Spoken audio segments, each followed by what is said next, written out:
We're ready to start, Nicola, if you can hear us.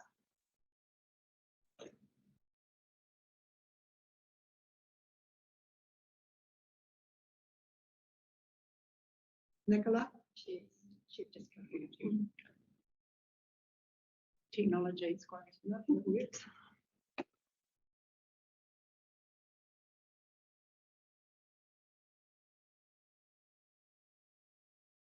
Hello everybody, and welcome to this meeting for the Bay of Islands Whangaroa Community Board for Thursday the 27th of November. I will ask member Tyler Bamber to open us with a karakia.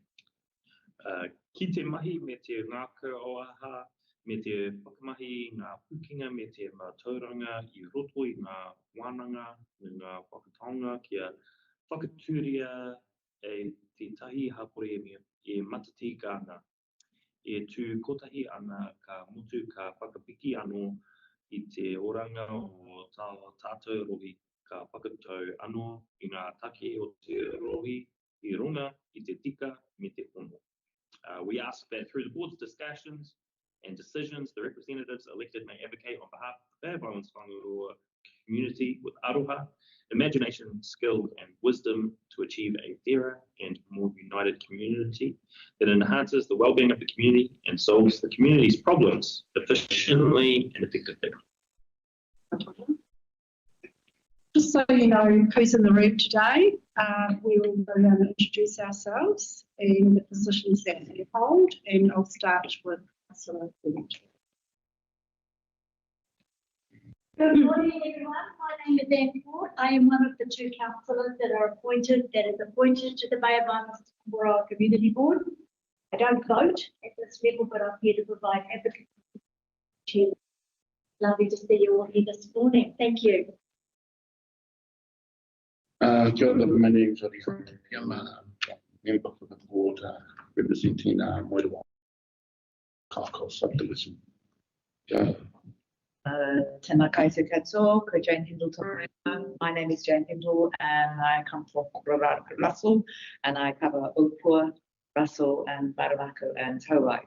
Kia ora. Kia ora koutou, I'm Dane Hawker and I'm on the Kirikiri subdivision of the Bay of Islands Whangaroa Ward and I share that with Joe. Thanks for the preview. I'm Joe Alexander. I'm the other member for the Kirikiri subdivision. Thank you very much. Kia ora koutou, I'm Tyler Bamber. I am the Waipapa representative on the board and the deputy chair to Belinda. Good evening everybody and welcome. Belinda Ward, my subdivision area is Paihia Waitangi and I'm your chair today. Morning, koutou. My name is Amber. I'm the Democracy Advisor for this community board. Recording minutes here today. Morning, koutou. District Councillor is the community board coordinator. Morning, Tata. Ko Peggy Bean Aho with the Vale District Council Strategic Relationships. And kia ora everyone. My name is Catherine. I'm the funding advisor for Vale District Council. So most of you people know me by now. Just an additional note, if I may, we do have some speakers joining online today. We're in a different space. We currently, we have those speakers joining as we speak. Unfortunately, we can't see them. We're in this separate space without a video setup, but we'll be able to hear them speak. Apologies for the inconvenience. So moving on, I have apologies from member-elect Kori Atama and councillor-elect Parahinui Onilu. Do I have a seconder? Thanks, Tyler. All those in favour? Against? Now, do we have anybody here to address us in our public forum this morning? Or you're all here for your funding applications? No, we're here for public forum. There is no financial application. Right. And your name is? So yeah. Your name? Yeah, Bill Carruthers. Bill Carruthers. Welcome, Bill. The far north area of the New Zealand Motor Association. Okay.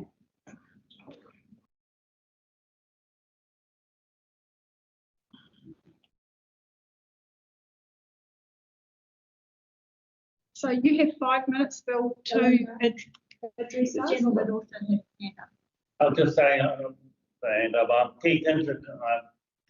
I've come to be in support of the NZMCA and also speak, well, the Kerry Business Association.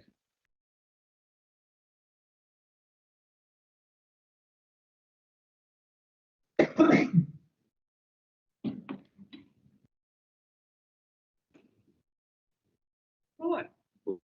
got 2 more.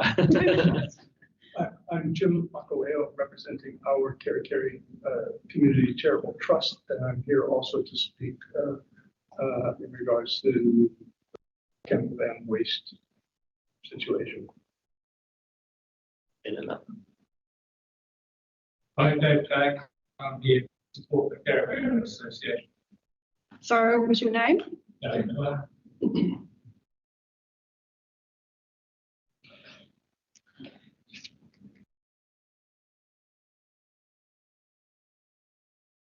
Okay, so I will take 3 speakers in relation to if you're all speaking in the same vein. Are you all speaking in support? I would think so. Yes, okay.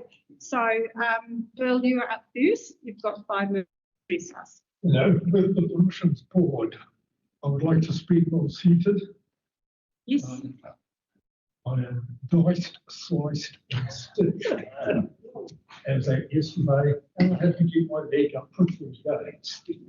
So, if you don't mind, thank you. Feel free.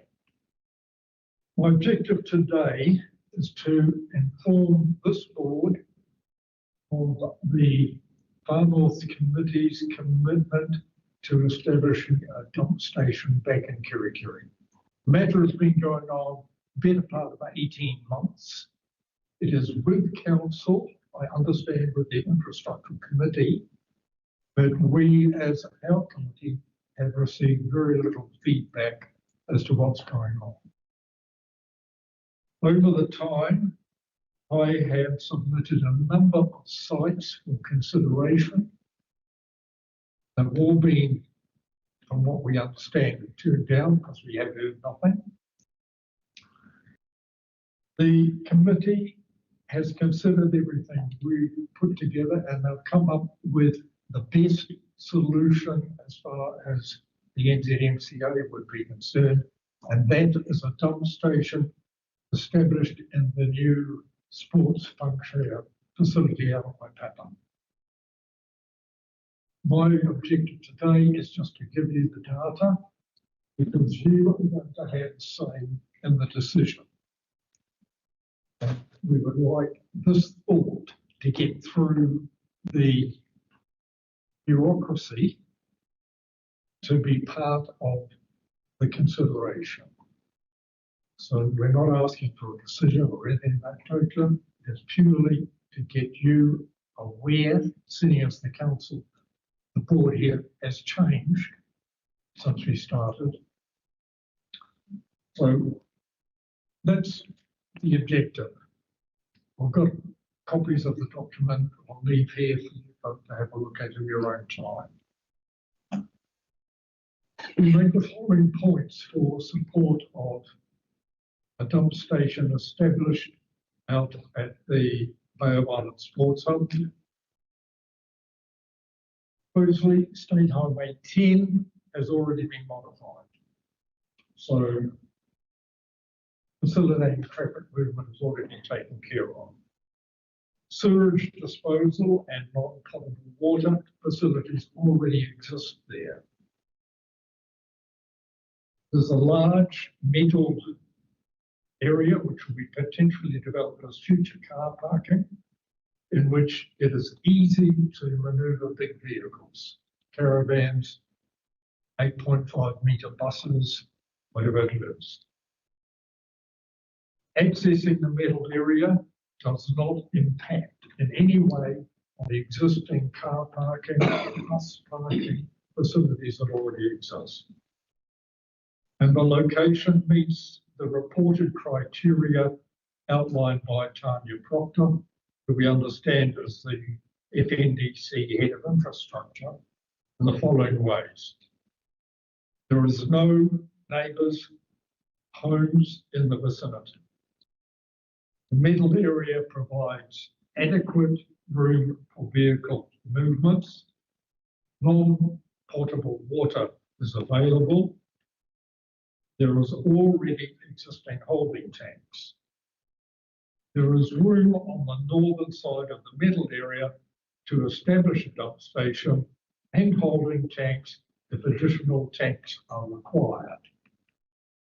I would like that information presented to the board for your consideration to feed into the infrastructure committee. So when they come back to you with a range of options, you are familiar with this option, should it not be included in their consideration. The last point I would make is we have heard grapevine, for want of a better word, that the infrastructural committee is still awaiting traffic analysis of their various sites. We don't know what those sites are, so we can't contribute in any way. That's what I have to say. Thank you. Thank you. Anyone else? Anything you wanted to add on in support? Yes, thank you, Chairwoman. I sort of come from a different angle. I have a small POP. A POP is, in plain language, is a park open property. And I get calls and people want to come to Kerikeri. And the first thing I have to tell them is that there is not a public dump station in Kerikeri. So please get yourself sorted, whether you're coming from the north or from the west or from the south. On occasions, they will say, well, we'll just pass through. There are lots of reasons why, you know, a dump station is important, and that caravanners and motorhomes don't just necessarily just drive through Kerikeri. We are a central tourist location. We have events that last more than days. We're a central location for parking off and going off to Cape Reinga and wherever. So obviously, if you're going to be staying in Kerikeri for a few days, then you do need facilities. So I'm here speaking to support Bill, but the location is of the dump station doesn't worry me where it is. I think I have looked at that, and I have had correspondence with councillors, and I must say they've been very, very good at getting back to me and with quick responses. I've also spoken to the Kerikeri Business Association, and I know that they have written their support. I don't know whether you have received their letter. There is a caravan system. Motorhomes come in and they buy a bottle of milk, and they maybe a loaf of bread if you're lucky, and fill up their petrol tanks and shoot off. It's not actually the case. I mean, I have various people staying at my POP. I had a chap 2 nights ago, and he had trouble with his van, and I know for a fact that they spend over $1,000 at a local service station. We guess, you know, people coming because there is maybe a sports event, like we have 4-day golf tournament, and you know, maybe a Kapahaka group might have an event here in the Turner Centre. I get a number of people that come and park over and come to the Turner Centre for more than 2 or 3 nights. So anyway, that's why I'm just supporting the dump station. It is a facility that's been needed. We were horrified when it just went in a matter of days, almost 18 months ago, and I think it has affected the number of tourists that have stayed over for, longer than say one night. I think all those, did you keep numbers of they? Yeah, there's from November, December, and January past, there's been a 22% decrease in the membership usage of Rainbow Falls NZMCA Park, just because there are no dump station facilities in Kerikeri. That has an impact right across the economy of the town. Okay, well, thank you for your time. Thank you, Kate. John. Yes, thank you. As I said, I'm Jim Whangaroa and I represent Our Kerikeri. Our Kerikeri is a community-led trust trying to do good things for the town. And one of the projects that we've taken on recently is a tourism marketing initiative. And this initiative arose out of our concerns about the economy of Kerikeri. Over the years, past 20 years or so, our primary industry, if you like, has kind of evolved into being growth itself, particularly residential growth. So the problem with the dependence on residential construction and development as a primary industry is that it's probably one of the most vulnerable industries to downturn. We feel a need to diversify our economy and strengthen areas that we can do better in. And tourism, we see as an opportunity. There has been an active tourism sector of our economy at Kerikeri. We consider it to be quite important, but it's been sort of neglected. We fully support the idea of getting this dump station back online. Our research indicates that the average Northland visitor spends over $700 per night. And we want to attract as many of these people as we possibly can to support our town and community. And of course, that money circulates through not just the tourism operators, but the entire town through the multiplier effect. I don't have details about the location or anything like that, but I'm here to fully support the idea that we need to get behind tourism. We have shut this facility down over a year ago, and we're missing out.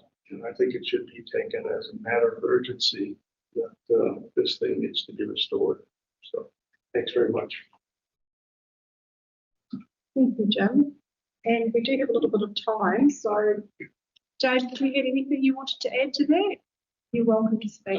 Yeah, I'd just like to mention that I think we should be discussing closely with council this here to get what we want, because some of them build them and the walls are high on them, and you've got a van or something and the hose doesn't go up and over like that easily.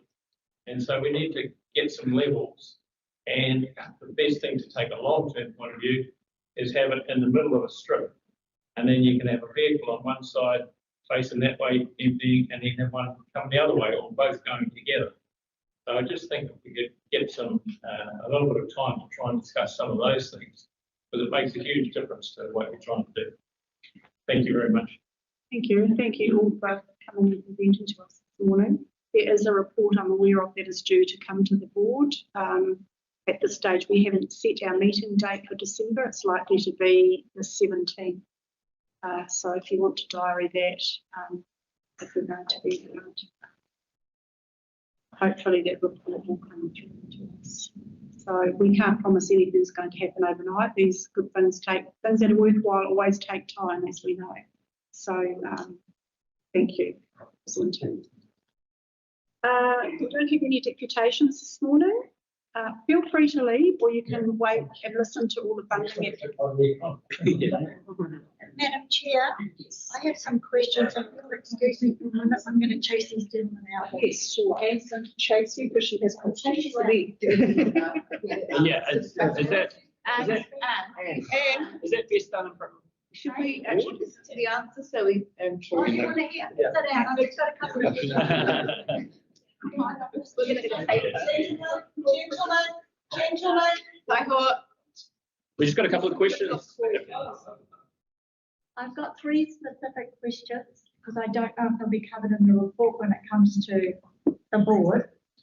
Are there no dump stations in Kerikeri or no free public dump stations?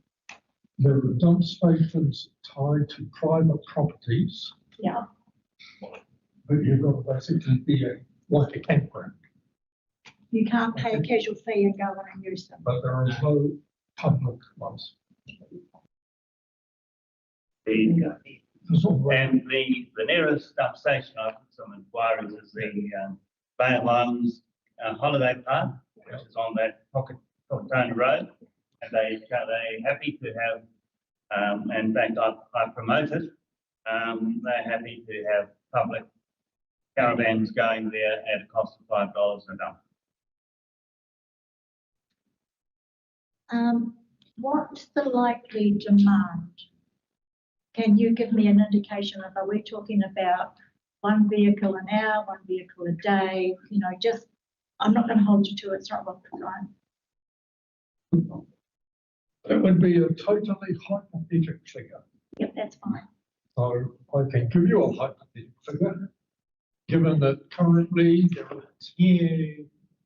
are between 10 and 20 vehicles in Rainbow Falls Park every night, assuming they want to use the dumping facility, you'd be looking at that number, and that's only the ones we know of. I can't tell you. I haven't done it. I haven't sat on the side of the road and counted the caravans and camper vans coming into Kerikeri. So, But less than 100 a day. so again, John? Less than 100 a day. Less than 100 a day. Not yet. Yeah. I would think so. But How long does it take to dump? depends on the size of the tank, but you would probably be tied up in about 10 minutes. Can I ask a really dumb question? These dump stations are free to use? You don't pay to use them? The public ones are free to use. The ones that are in campgrounds, you obviously have to be a member. Are they free everywhere in the country? Is everywhere in the country free? Yeah. Places are motorhome friendly destinations. Right. And in order to motorhome friendly destination, Provide free. requires a dump station and access to water. So this is part of the marketing of, yeah. But yeah, that's throughout the whole country. And you do require a freedom camping bylaw as well, which I've just checked. We've got some policy about that. That was done in 2017. But clearly you want to put it where there is an existing sewage system and water. So that limits you to certain location systems. So what happens, for example, in Whangaroa, once a year they have a huge event and like 400, 500 camper vans turn up. That happens frequently throughout the rest of the country. And that's all premised on the fact that there is an available dump station. And then when you have those sort of events, you could monitor that economically, etc. So, you know, sort of huge arguments for having. Yeah, no, I just wanted to ask the question. Is it the same type of septic system as just a regular toilet set, like home or commercial septic? Is there sewage out to No. And well, no, if you go to the Kawakawa dump station, for example, it's park up next to it, it's just basically a concrete slab. What's under the So hole in the ground and a tap. So what's at Pool Waitanga at the moment? There's something there, but it's only for small changing rooms. Yeah. Down into a tank. It's not just disappearing down it. Yeah. well, the one in Kawakawa would be going into the sewage. Articulated sewage. That's got articulated water system out in Kalkona. Yeah. And You just go 5.9 k's down the road, you run into a whole completely different community that doesn't have it. We said it's Moira doesn't have a particular water system. So yeah, so I don't want to get bogged down, no pun intended, in the disposal, because I am aware I do have a background in this industry, and the Bay of Islands Holiday Park has its own settling ponds across the road on the farm, which is quite unique based on pile, I think they were designed for a town of 5,000 people. So every system you're feeding into, you don't really know where it's going. It's like Rose says, some are going to reticulating systems, some are going to holding tanks and being pumped out, some are going to settling ponds. So there is a variety of disposal options. Yeah. I don't think that's what we're here to discuss today. Have you got another question? One more question. That was a second question. The last question. The middle area is not surplus to requirements. The middle area is part of our resource consent for the sports facility and needs to be developed exactly the way the existing car park is right now. We just ran out of money to finish it. So my question is not being a driver of a motor caravan or a 8 to 5 metre bus, 8.5 metre bus. Can you maneuver in a space that is tight like that and will be full of potentially other parked cars? Can you do that? You get big bus. Well, Dave can, because I know Dave really well. Dave's an outstanding and good bus driver. But can Joe average citizen manoeuvre in a space like that? Yeah. I think that people over there and that are using the facility, they don't want to get involved in it, and they don't want to be able to even start to get it there. That happens in different places. I went to pump tank out in Whangaroa the other day, and there's a huge bus there. Even hose putting in the water, and the hose is there, and he wasn't getting that out of the vehicles or something, because he was just there. Anyway, but you could do 2 vehicles at the same time, and that's a huge difference in the volume you can get through. Yeah. So I just want to thank you, Dave, because I think it's really important that this isn't defined relation from the users, because it has to be able to function. Yeah. And we can design something that nobody could get to. In theory. Thank you so much for coming. I'll just pick up questions as well. Yes. Sorry, yes. I'm not 100% clear, so maybe you could just clarify for me. Are you specifically saying it has to be the option that you outlined and no other option, or are you just you just want a dump station? Doesn't matter where the dump station is. On a dump station, the option we put forward would be the best that we can see in Kerikeri, but it is not the only one, Okay. because we don't know what the council. So if it happens to be another option, you'd just be happy with that other option. As long as you can get your big buses and your caravans. Yeah. Okay. Yeah. Thank you. You're welcome. Thank you. Thank you very much for coming and presenting to us today. Thank you. We look forward to seeing the report.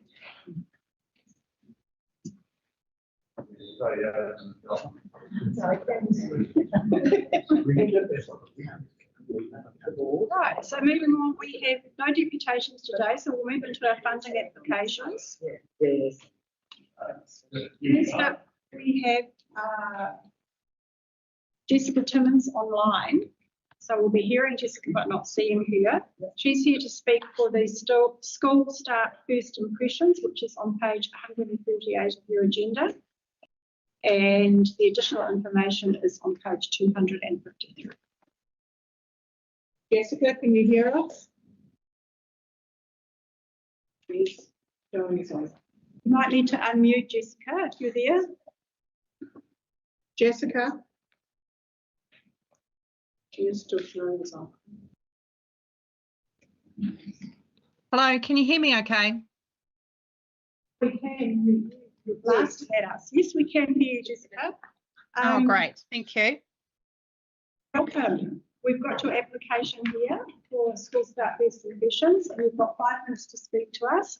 You may wish to leave a bit of time in that for any questions that members have. So I'll pass over to you to present to us. Thank you.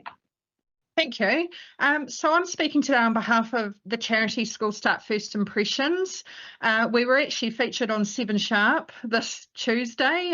So if anybody's interested, you're welcome to go back and watch the interview that they did with us. We're a charity that has been operating for 10 years this year. And essentially we were set up to support tamariki in need who were starting school for the first time, whose whānau didn't have the funds to be able to provide everything that was needed to start school in a positive way. So we started off in South Auckland. However, in the last 2 years, we have started to grow and move around the country. We began to work in the Northland area at the beginning of this year, and we have a fabulous partnership with Main Freight Transport, who ships our packs up to Northland, and we work with referrers in the area. So we work a lot with local schools, community groups and organisations such as Plunket and Te Whatu Ora, who are doing the well child checks to see which 4-year-olds need assistance or their whānau needs assistance to get everything together to start school in a positive way. So in terms of what we offer in the way of support, we provide a full set of uniform for every child that is starting school, a brand new set of uniform. We provide a backpack, lunchbox, all stationery needs. If there's any school fees, we contribute to that. And just basically everything that a child would need to start school in a positive way, to walk through those school gates with their head held high and feeling the same as everybody else that they go in their class when they start their first day of school. We also have a partnership with KidsCan, who provide their wonderful school shoes and winter jackets, and they go into all of our packs as well. Our referral numbers are climbing rapidly in the Northland area, which is why we've requested funding in the area today. What else can I say? We support mainly 5 to up to 6-year-olds because children can start school up till 6. We're very much about working in that space of supporting children who are starting school for the first time. We have a really strong relationships with our referrers up in Northland, and we work on a trust-based model, working with the frontline staff who can identify the whānau that potentially may not even start their child at school because the cost of starting school is just too much for them. So that's the specific space that we work in. And I'm happy to answer any questions. Thank you for that, Jessica. I'll just see if there's any questions around. Joe. Yes, I'm sorry, I'm speed reading again the application, but this is the first time you've offered this particular service in the local community, or have you been doing it before? We started in January of this year, so we've been working all year in the Northland community, and we're expanding rapidly. So we don't really advertise what we do. We seem to get people come to us by word of mouth. So we're working with some schools in the area, but we are looking to expand. We've just brought Te Whatu Ora on board, and they are going all over Northland. So they are sort of reaching a lot of areas that we are wanting to get into. And just a follow-up question to that, thank you. Do you have a limit to how many young kids you can help? Not at this stage. We really rely on our referrers to identify the most high needs whānau, and they're really good at doing that because they know we are a limited resource. So they only put forward the families that they know are really struggling and potentially have their children at home and haven't even started them or enrolled them in school yet. So we don't get overwhelmed with referrals because they are really trying to identify the most in need families. Thank you. Thanks, Jessica. Jane. Hello, Jessica. I'm curious to know who your referrers are and whether you've reached out to some of our local organisations, our iwi organisations, organisations like Old Angels, who do a lot of this work anyway, because there's a lot already going on in this space, and I'm just wondering how you integrate with those groups so that we don't cross over and get, mismatch, particularly the Hapu. We're happy to work with any referrer who is in the area. Predominantly at the moment, we're working with Plunket and Te Whatu Ora, who are covering the whole of Northland. And we also work with some specific schools. So in Kaitaia, we work with Otaru School. We work with a couple of the kohanga reos up there. We work with Kaitaia Primary School, Kainga Ora School, and Kaitaia Whānau in Need is also another referrer. So we're always looking for new referrals. We definitely don't want to cross over and we don't want to double up in any way. So yeah, what we do is if there's a double up in referrals, we just back away. We also check enrolment with every school. So we don't actually process our referrals until we know the tamariki is enrolled in school. So if there's already been a request, then we would step away.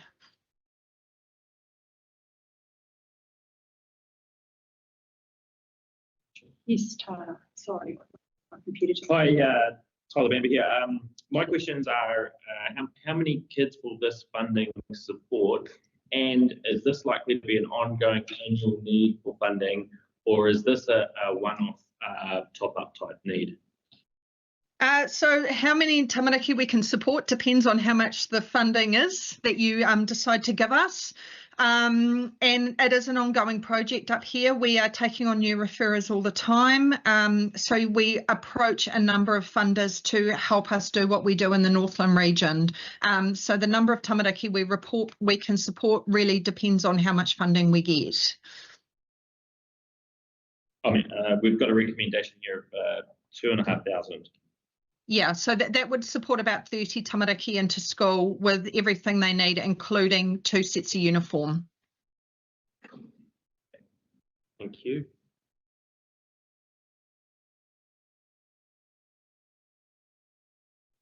Jane. Another question. Sorry, Jane Hindle again.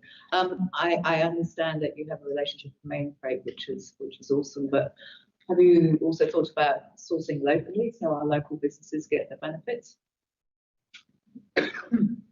Sorry, can you explain that a bit better? That Mainfreight get our packs from Bombay up to Northland. Look at your shopping list and everything was coming from kind of the warehouse and place in Auckland and then being shipped up here. I just wondered whether you actually engage with local businesses up here. I know our local pool squares and some of our local supermarkets do work really hard to offer community groups preferential prices. So it's just supporting our local businesses rather than shipping stuff up from Auckland. Yeah, no, I'm happy to investigate that, but I will point out we have a team of 13 volunteers in South Auckland who pack our packs for us. So we very much have a setup down here where everything is done by our volunteer team. We don't have a volunteer team up in Northland as yet. That's not to say we never would, but that's sort of how we work at the moment, and it's working. I mean, otherwise, if we didn't do it this way, we wouldn't be able to help communities such as yours. We started in Auckland, so all of our infrastructure is in Auckland. And then without Mainfreight, we wouldn't be able to get our packs and things up to Northland either. Okay, thank you. Questions for Jessica? That's the questions for today for you, Jessica. And we will actually make our decision later on today. And Catherine, Funding Advisor, will notify you. Thank you very much for your time.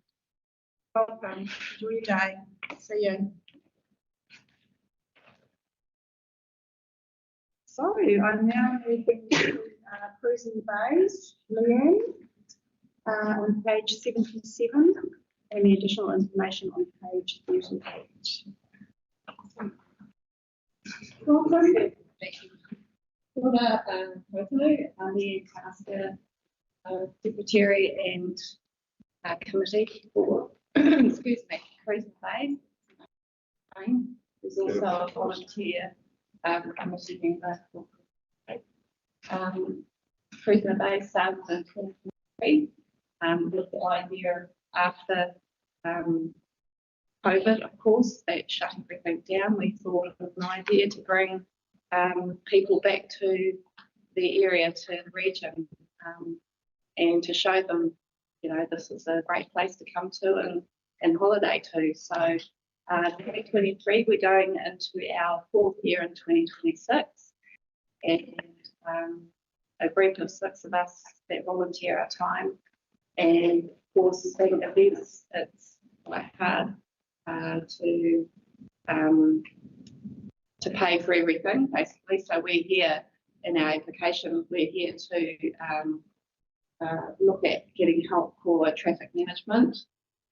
Within our first year, we got quite a big quote from traffic management in our first year, which consisted of $30,000 being a starting community event, and there's no way we could afford that. So with the help of previous traffic management from Downer, and this year we're going to Safe Track and Kaitaia, they have come on board as a sponsor for our community event, and we're just here to help get help for our traffic management. Each year we've grown. Our numbers have steadily grown this year. Normally this number we have now, we don't usually see until February. Everybody seems to be last minute. With any event, I think most people sort of wait till the last minute to register with us. But there's a great program set up for those who are coming. On the Thursday, we start off with a meet and greet night where we invite everybody up to the Waitangi Golf Course, and that's basically a meal for everyone. They purchase their own drinks from the bar, and we have live entertainment. So that's our first night to integrate everybody in, welcome everybody in, and start the weekend off as the next weekend. Friday is our registration morning, and we try to every Friday of our event to go for a cruise in the different areas. So we're basically able to, we're mobile, we can move everybody around and take them to different places. And get excited for that. On Saturday, we have the Kiri car show, classic car show, where we invite everyone from Cruising the Bays to come into Kiri. Last year, we had over 400 plus cars, trucks, bikes, jalopies, you name it, we had it. And they merge at the domain, and this year I think that will grow even further. And that is basically to support our sponsors and shops and businesses within the community to bring these people in. Sunday, usually we have a festival up on the Waitangi grounds, and do all that communication and everything on there. But this year we've actually decided to go into Pai here. There seems to be a little bit of a something missing when it comes to Sunday as well, because we don't get as much of the community coming up here. So our idea this year is to move it into the township with the help of the business association, and we're going to block off the front part of Pai here and around the Village Green area, and invite public to come into town and support those businesses within Pai here as well. Saturday night is usually a outdoor movie night. This year it'll be the Blues Brothers. And, that we hope will bring more people into the township. It's free for the community, and it's sponsored by a great company. And we do have quite a few companies and businesses that support us, which is really nice. But of course, costs rise every year. If you an event organizer, it's just it's quite shocking. So that's why we're here today. Thank you. There's some time for questions. Yeah, we just basically, as Leanne said, we're all volunteers, so we don't make any money out of it at all. We just want to try and bring these cars like out of the area and into this area. And a lot of the people that come, they're in their later years, and they've got a bit of money behind them, and so they'll quite often stick around, and while they're here, I'll shoot up to Cape Reinga, and they'll have a look around, and they're gonna spend money, and so the money's gonna go into parts, the cafes, the hotels. Yeah, so that's what we're trying to do, is sort of, bring that into the community. Most of us around the table are familiar with the fabulous event that you have got any questions? Just one question, Chair. It sounds like this is a whole kind of thing in its own, like people who own these sorts of vehicles. So there must be other events like this around the country, right? Certainly, yeah. Okay, and is ours, like, how does ours compare with others at the moment? Well, there's one particular one called Beach Shop. There's no way to compare to that. Oh, okay. Yeah. And I don't know if I would want to compare myself or even get that far. But we're going to try and see if we can push it as far as we can. The only thing that probably would stop us would be trying to get these cars into areas in bottleneck. And the worst thing you want is people to say, which I've heard, I wouldn't even touch that because you can't even get out of certain areas. But in saying that, we've got a really neat area to manoeuvre around, and like I said, we try to get to different communities. This year we're going to Tauranga Bay and try and get the community to come in. We're open to people to bring their stalls, sell their wares, sell their food if they have to, and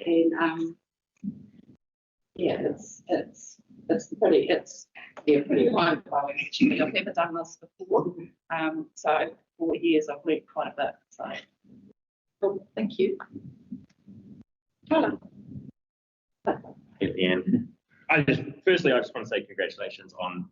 I've been lucky enough to witness you guys growing with this event year over year, and I just think it's awesome what you guys do. I know previously you had like plans to do certain runs, so this year we're talking Tauranga Bay. Anywhere else in mind that you're wanting to do? I'm also going for breakfast out to the Kirikiri Sailing Club. So they're going to do a breakfast out there. Yeah. We're going to make them buy their breakfast because not everything can be free. Yeah, totally. So we're going to take the cruise out there. So it's basically highlighting the area for some of these people that come up here who are quite willing to stay here from Thursday onwards. There's a few. Well, then for the Friday, we have what they call poker run. Yeah. So do go stop at different areas and pick up cards and cool sort of thing. I guess my other question too, you've got like an event director and then project manager events listed in the budget. Is that going to be you and Roz again? Is that? Yes, yeah, and Shane and the other members as well. Yeah, we all. But basically same team. Yeah, and we are part of supporting our local fire service as well. So basically on the Saturday at the Kirikiri Car Show, we get them to come in and raise money for them. So this year we helped them raise $4,500 to get to the Sky City Challenge. Very good. Further questions? All right, you know how we roll. Yeah, right, your event. Then good luck. Thank you very much, guys. Thank you.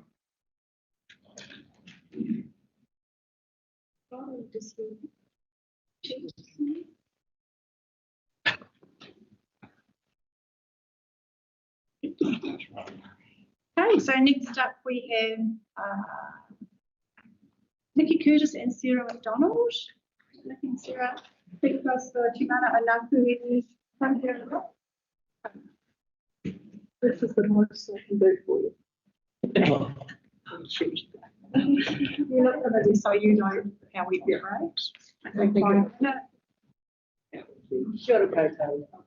Thank you for the opportunity to speak to you. I realise we're here amongst a lot of worthy recipients.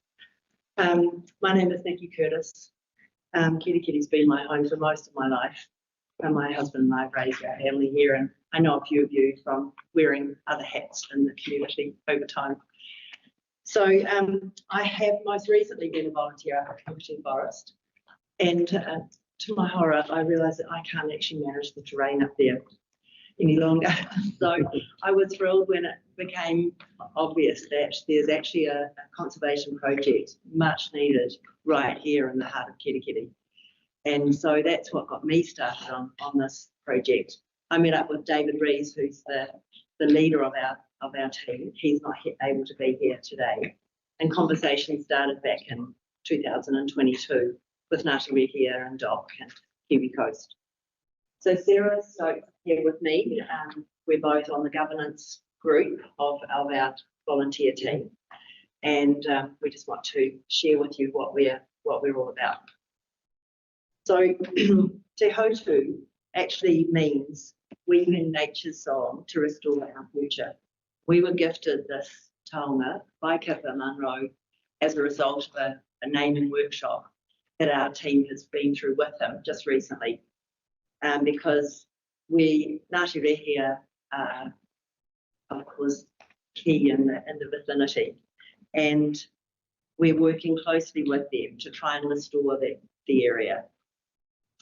So I think looking at the pillars of your application process, we just want to identify how we fit into that. So I think Te Hautu represents community leadership in action. We identified a problem, a small group of people started out to find a solution. You'll be aware that we've been named the weed capital of New Zealand.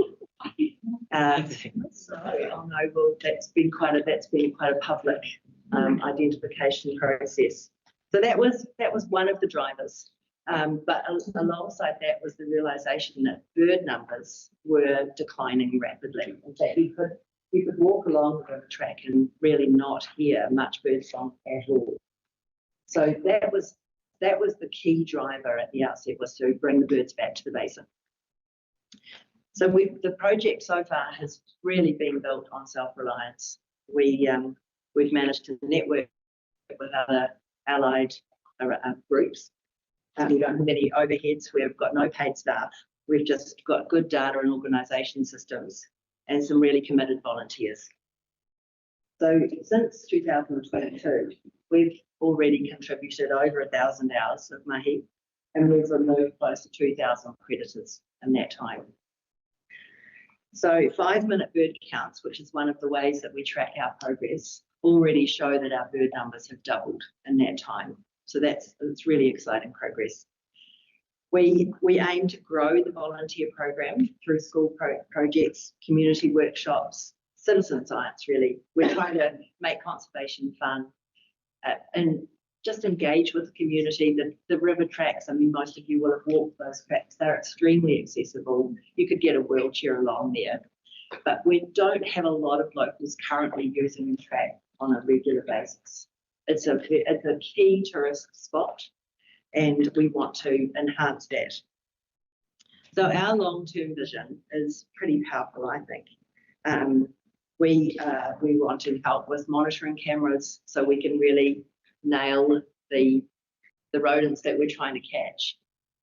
We had to go through a stage of thinking that we were getting on top of our rodents, and then we borrowed a camera and put it down there and realised that trap-shy possums and rats were running around the traps. We could actually see them on camera. So we know that we need to be really careful with how we spend our time down there. We want to have a little bit more signage to encourage more volunteer activity.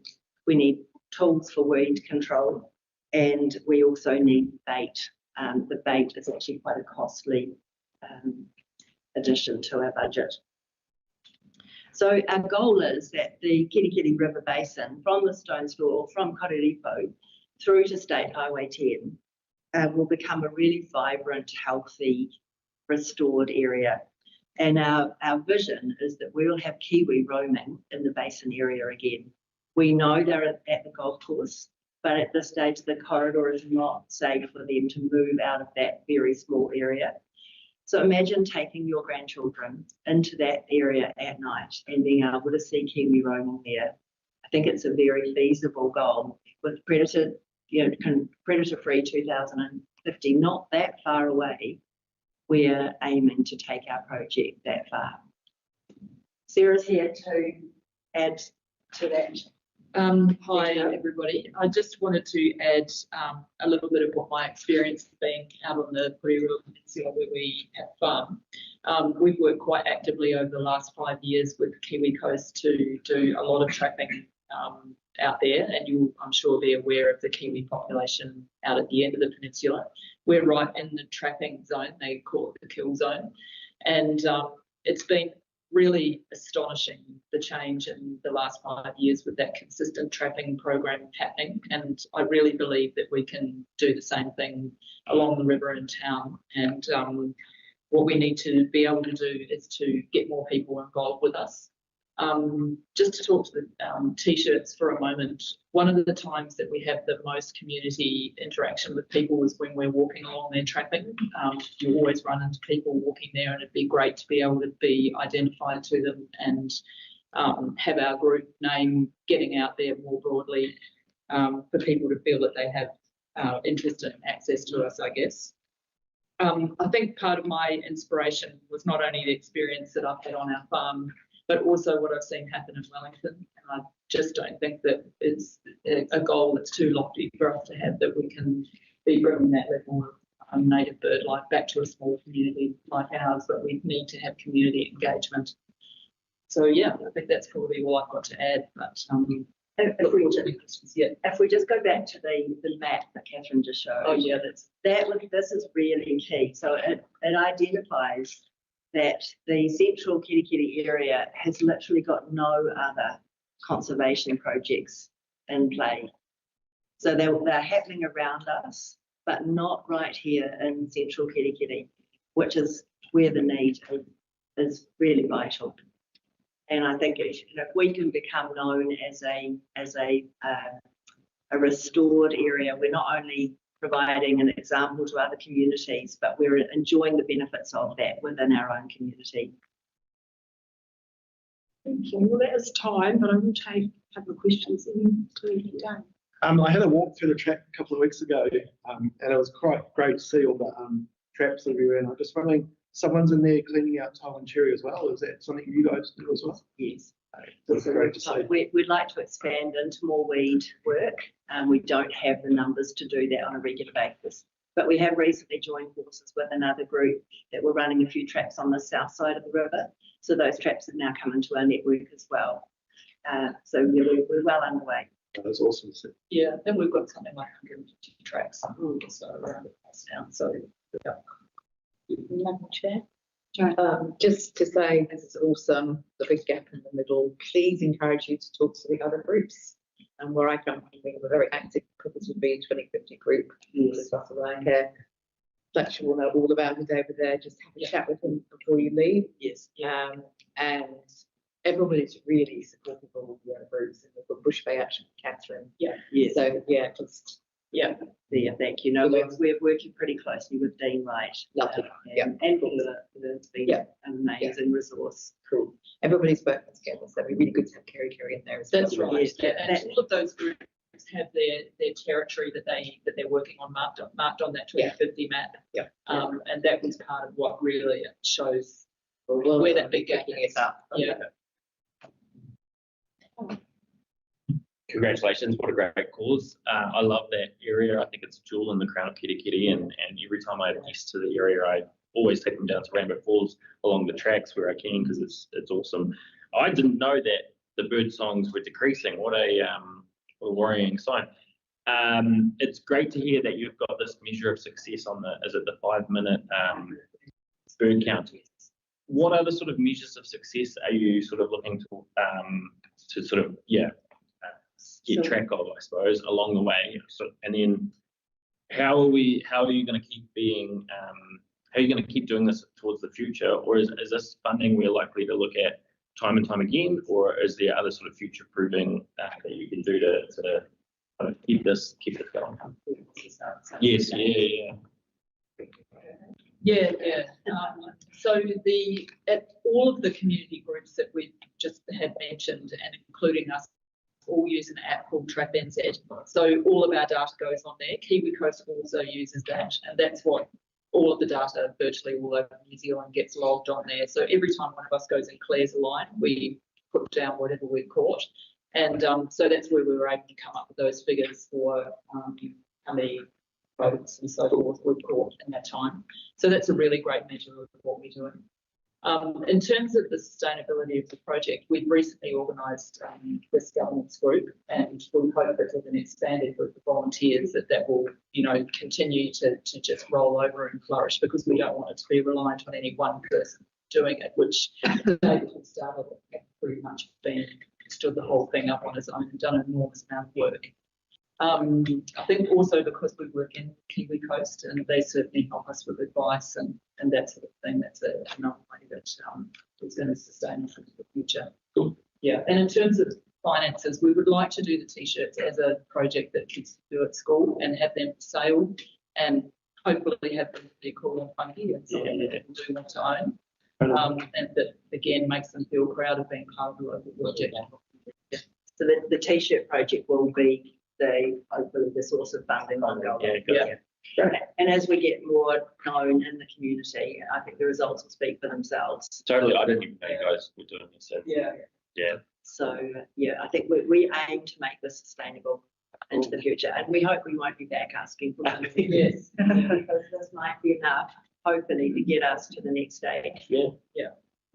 So just in closing, because we are well over time, you've got pending funding applications in here. Have you had any feedback or success from the pub charity in 2000? No other applications, nothing else in play at this stage. Nothing in place, or we have? No, we've made no other applications.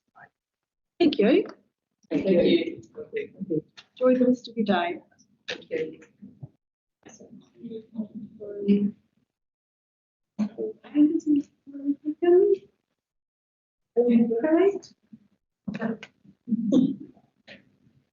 Page 97 of your agenda, with additional information, page 1, this is the board angels. Welcome. Thank you.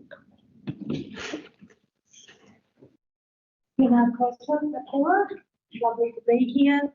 I just want to say, particularly alongside other people, who are giving us time and energy and commitment to these great causes. I wonder if we need to declare a conflict of interest, because we've got real bald angels sitting at the table now. I didn't actually ask for conflict at the opening of the meeting.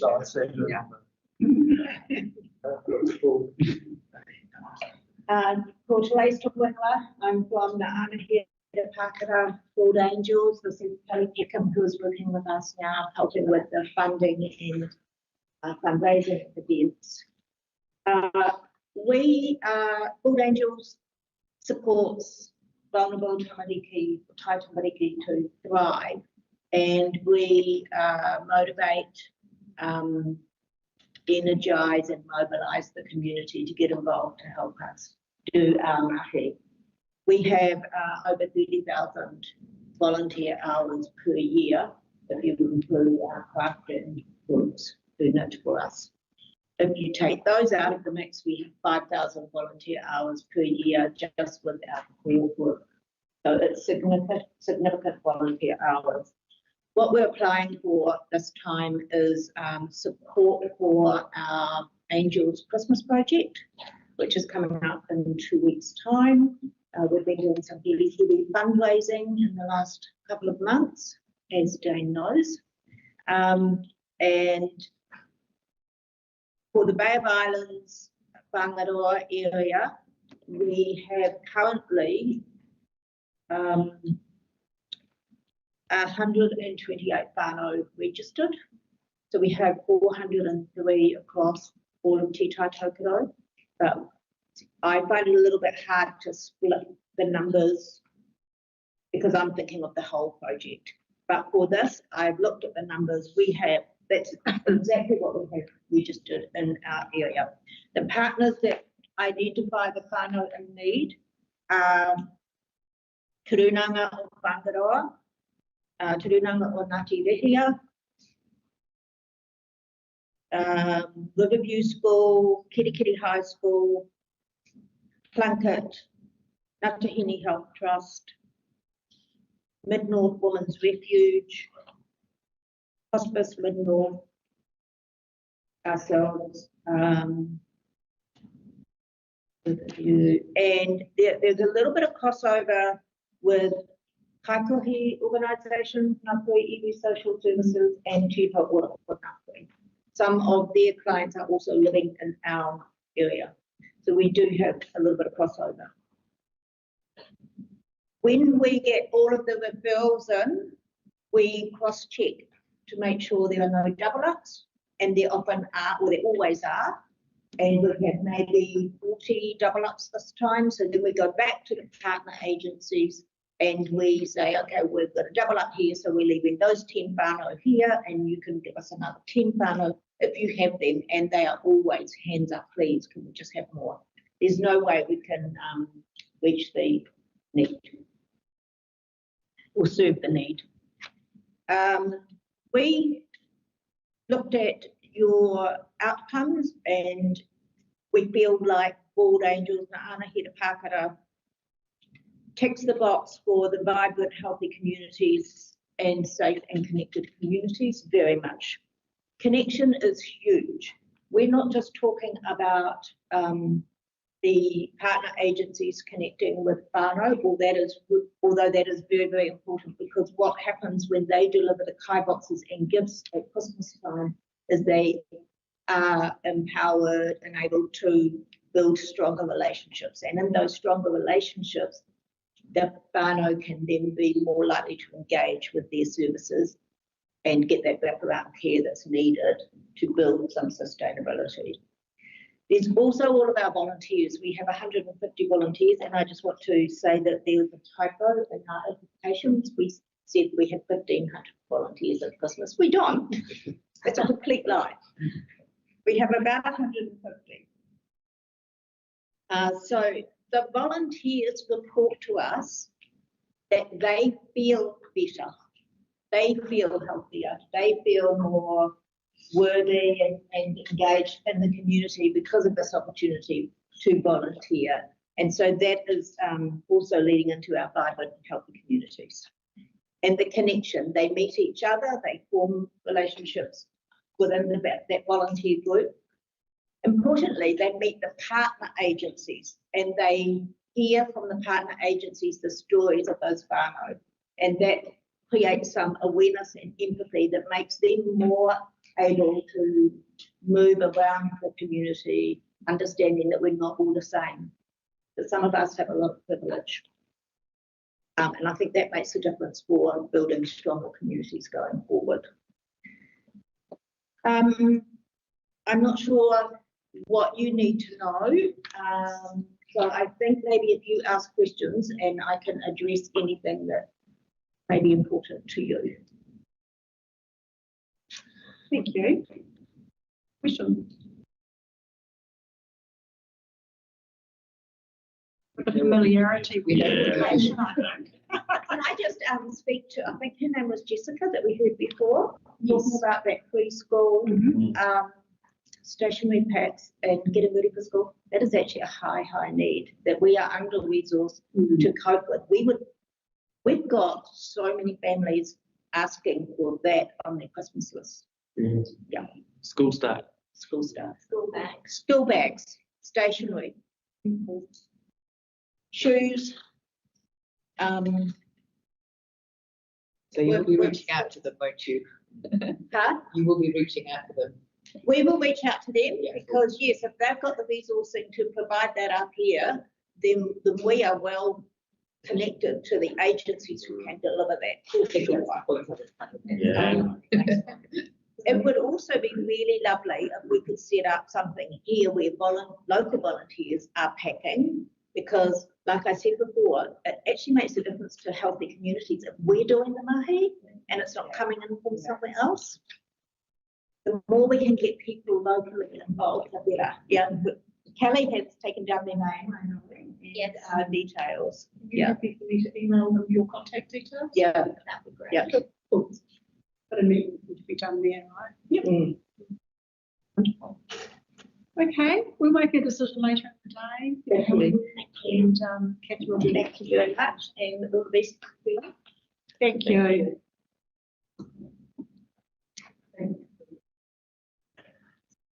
So next up, we've got Eco Solutions on page 107. Joanne. Welcome. Morena whānau. Always a fun presentation for you.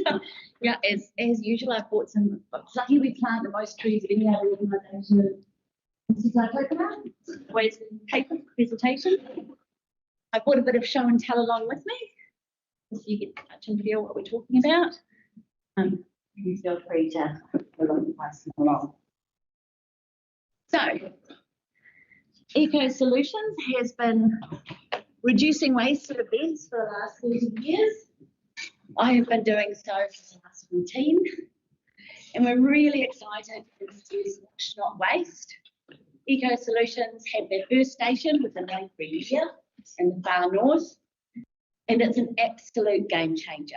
We're seeking funding for seed funding for this project. This will not be ongoing costs. This project is to set up entrepreneurs who go to events and reduce waste. This is based on good practice. We are the lead provider of waste reduction in New Zealand, with 93% waste reduction in waste. So we would like to see infrastructure investment. Obviously, MFE have provided 90% of the funding for this project. We have identified over the last year that when you have increased infrastructure, you have increased capacity. So, for example, MFE have funded two recycling stations, which is wonderful. It's great. If we have 3 events, like we have this weekend, if we have 3 events going, we need more than just 2 stations. We need to set up a recycle stations at the 3 events, and the wash station comes around each of the events, at the end of the event, and wash the dishes. We're making this work for now at the Kitty Farmers Market. Anyone who comes to the market will have seen already we have the coffee cups. The guy who does the coffee at Kaitaia Market, we're so impressed with the system, he's taking the coffee cups to the farmers market and washes them himself at the end of the market. He's pretty keen on us getting a wash station in. So he's taken on this extra mahi. He's doing it voluntarily. He'd love to see this kaupapa extend. We have confirmation of 50 events in the Bay of Islands area that the team would be able to cover if they have sufficient infrastructure. Obviously, with 2 recycle stations, you can only do small events. The funding we're seeking is for a further 6 stations at least. I see the recommendation is for 10K. That would get us 4 stations. So that's a move in the right direction. So yeah, we're on. You have to make a pitch for what you need, and we'll accept what we get. But any investment is great. And I'm saying here, this is an absolute game changer. The reason I brought the little handout is those clear stations are a step away from wheelie bins. We've found across all of our events, I've been doing this long enough to know, if you see a wheelie bin, it's always a wheelie bin. It doesn't matter what lid we put on it, what sign we put on it, it's still a wheelie bin, it's still waste. As soon as it turns to the clear bins, the compliance of the public increases. We can measure this, and we have measured this over the last year, with the amount of time it takes us after an event to go through the waste to pick out the contamination in the bins. So because the public can see what other people put in there, compliance is higher. You can see that other people have done the right thing, and it encourages you to do the right thing as well. Any questions? Jane, I have one. Yes. We have a community called Russell who are looking at trying to get some of these clear bins. You know about them, obviously. The community we can the clear bins. Resilient Russell are very keen to try and get hold of some. Yeah, we would absolutely love to facilitate that. You up with them? We would absolutely love that. Yeah, I believe we're already working with Resilient Russell with the Bay Islands. A couple of events, but I've been specifically asked to try and get council to get some of these. You will love them. It's such a game changer. I love them, but I will try and put you up so if this funding goes ahead, it's not for the bins, this is for the wash station. The wash station is funded by MFE. So the trailer that we have that goes on to the events, that washes the dishes, which has actually really changed our job. People have stopped coming up to us going, you really need to find a better job. And I've not seen this. We're the first in New Zealand to have recycling stations as well as a portable wash station. So it changes the game. So we're not asking for funding for the dishwasher or the wash station. We're asking for those care bins so we can support more than one event a weekend. So we can put that infrastructure out there in schools. And so we can offer them free for the first 3 months. So for example, has just had bins installed, they're going to get 3 month trial. At the end of that 3 month trial, they'll be embedded. We'll put a compost in their school, the systems will be embedded, and of course they'll invest. And how does the wash table work? It's actually more simple than you think. We're still fully self-contained. We've got 2 100-litre tanks in the trailer, a dishwasher in the trailer, all of the plates and cups are in the back of the car, which is run by MFE, and we simply pass the dishes through. Our recycling stations, I think you all know our recycling stations, green, yellow and red. We now have at the end reuse tray, and we pick those up and we take them and wash them. We don't require anyone to take part, so the stallholders, it's purely voluntary, but we have 80% compliance with stallholders. They love it. They realise it saves them money, and you know, not to be negative or anything, but yeah, just pointing out that single-use compostable packaging has a massive carbon footprint, and we have to deal with it. For an average event, when we have compostable packaging, it takes 3 to 6 months to deal with that compostable waste. And that packaging, the crops go in America, it's sent to China, it's made, and it's sprayed with something called PFAS, so it's toxic, and then it's sent to New Zealand and it's used once. Not great. Yeah. So yeah, does that help? So it's just like a dishwasher I have in my home. Is that how it works? It's a commercial dishwasher. So it's a fast, low water use cycle, and it's a sterilizer, so that we have all of our sterilised plates. So has it got a limit? I'm just trying to understand that. Is there a limit on how many dishes you can go through? Obviously, you have to fresh water, use water. How does it? I know it's a bit technical. I'm just intrigued. Well, it is a big thing to get your head around. I'm part of the national movement for wash trailers, and we're all figuring out how to make it work. So it's fair enough. Yeah, so the wash station is a commercial dishwasher. We have the water on board. If we're doing a large event like we were at Waitangi last year at the Waka Zone, we had extra water to cover the event. At the end of the event, we take it back and we put it in our soaking field, which is feeding our natives. And yeah, that's it. There is a colophon, obviously, hot water on board. Yeah, I think I would not hesitate to say we're probably the best set up. Talk to the other ones, because some people didn't buy containers, and then they're using crockery, which is heavy, it breaks, it's difficult.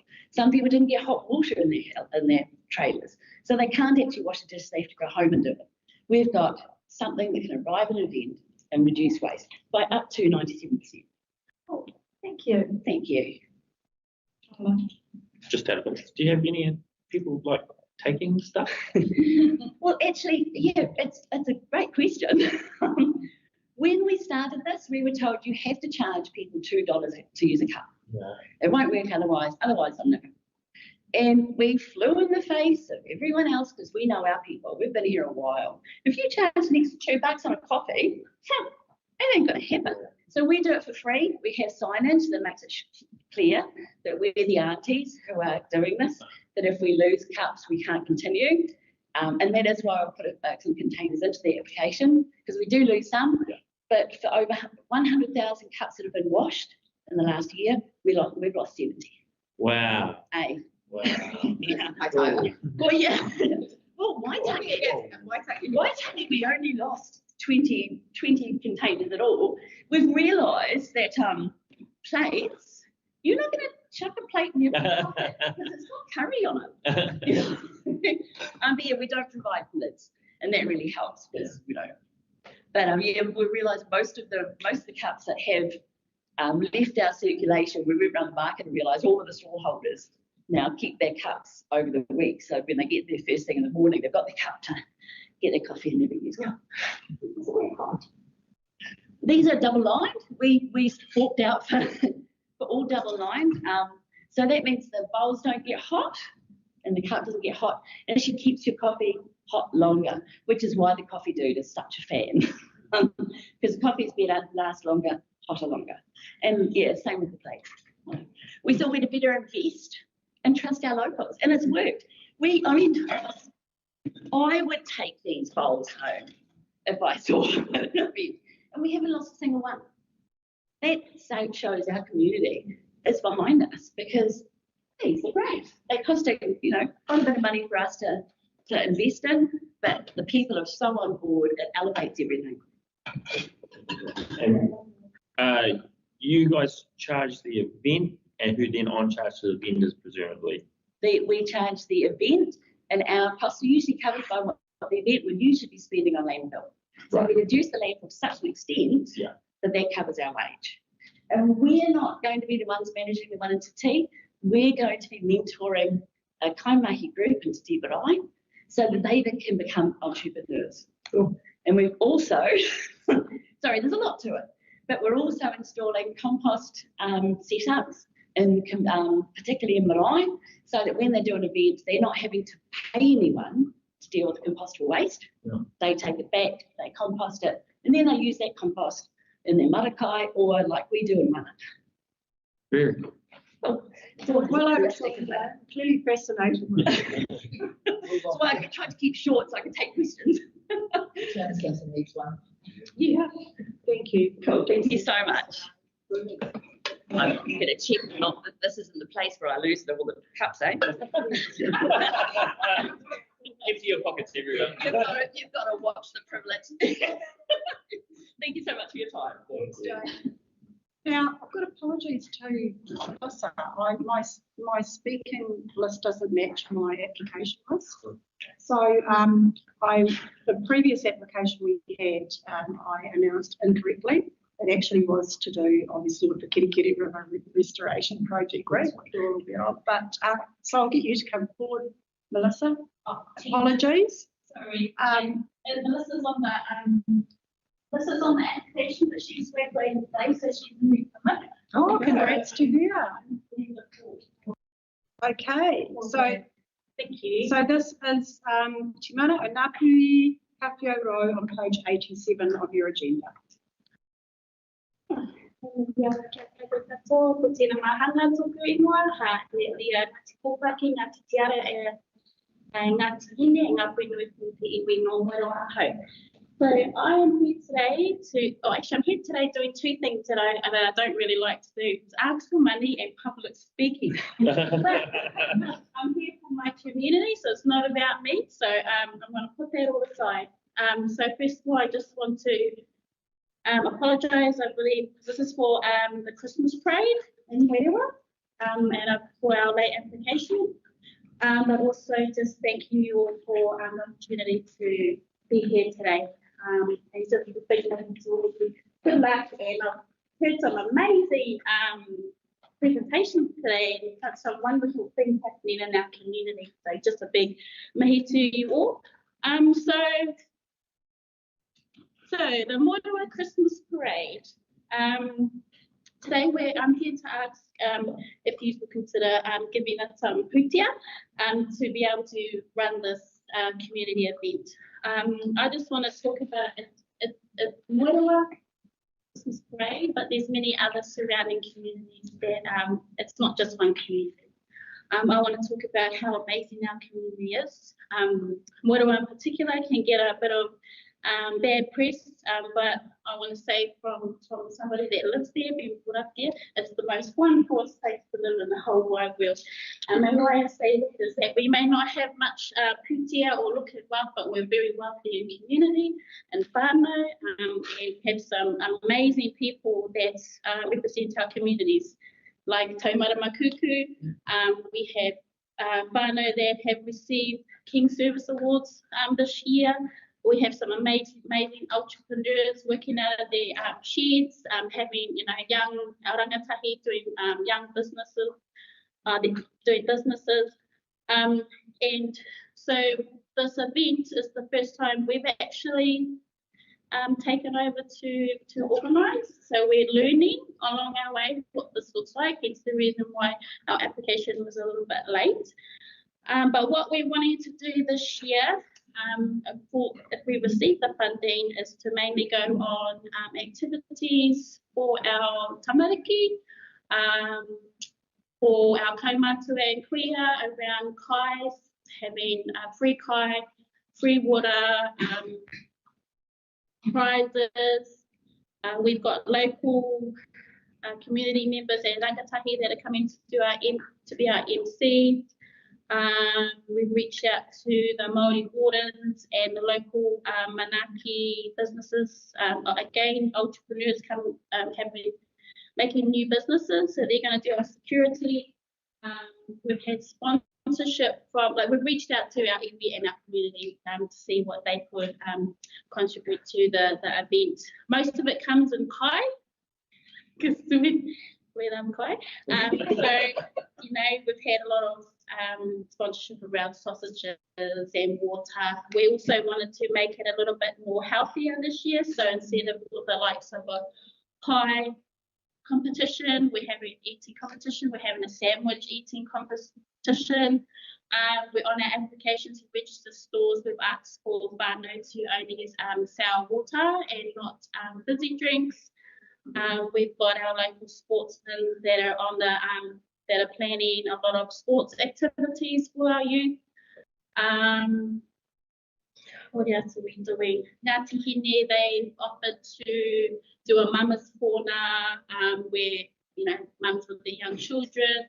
We're making sure we're sun smart, so we've got all those things in place. We've got about 15 kai stores so far, so we're actually putting a cap on it now because no one will make any money. There's too much variety. But we just looking at encouraging areas for floats. That's been a bit of a tricky one, only because everyone's really busy and, you know, it's quite a lot to it, but that's our push this week. But the money will help us to actually just have the event. I don't know how else to sell it to you guys because it's the Christmas parade. It's about celebrating our community, our children, our schools, our local schools, our marae, our kaumātua, our kuia. And, you know, by all means, you're all invited. You know, everyone's invited. It's not just for Moeroa. Last week we did come to all the surrounding communities and put our flyers up and, you know, personally invited some people on the streets because that's what it's about. It's not about just one space, you know.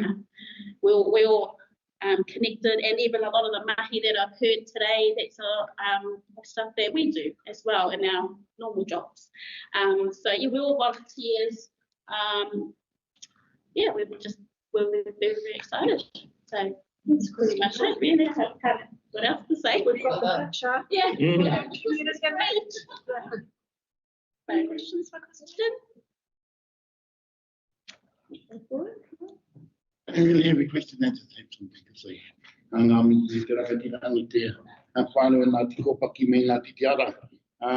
understand what's first happened and why it's the application coming late.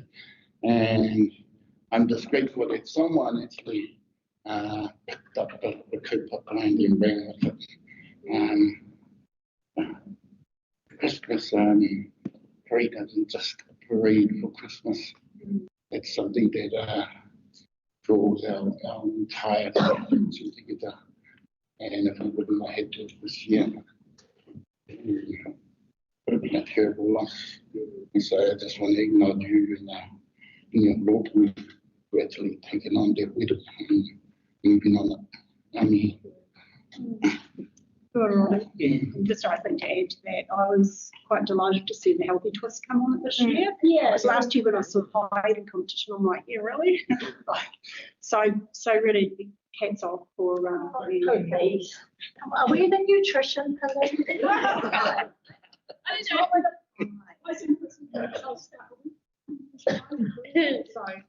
sandwich eating competition.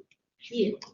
And again, just acknowledging the whakaora kai that Moeroa have through here with Kotahi Party Trust that gives our kai every week.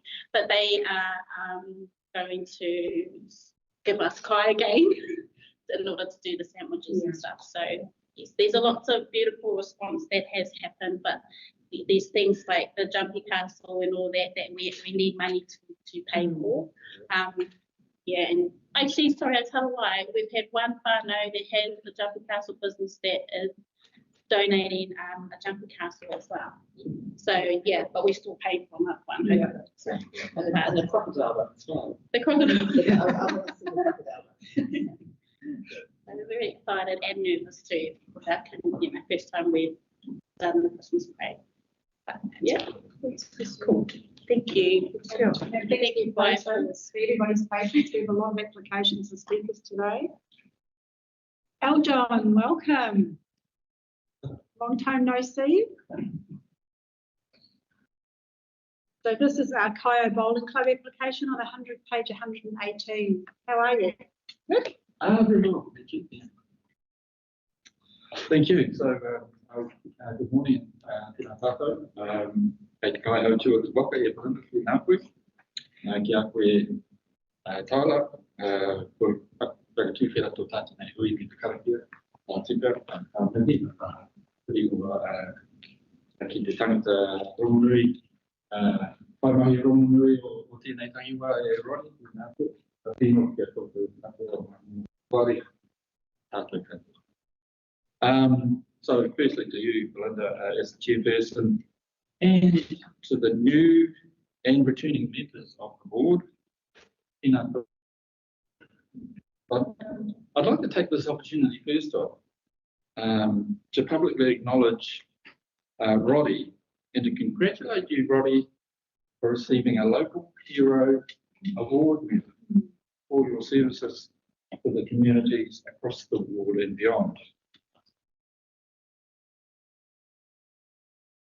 Roddy Tino, a very fitting award indeed. You are a hero for your community of Whangaroa, Moerewa, and across our communities across the world. So thank you first for this opportunity to present this application for the Kyo Bowling Club as newly elected members of the Islands Whangaroa Community Board. Moreover, thank you for your willingness to serve our communities in this way.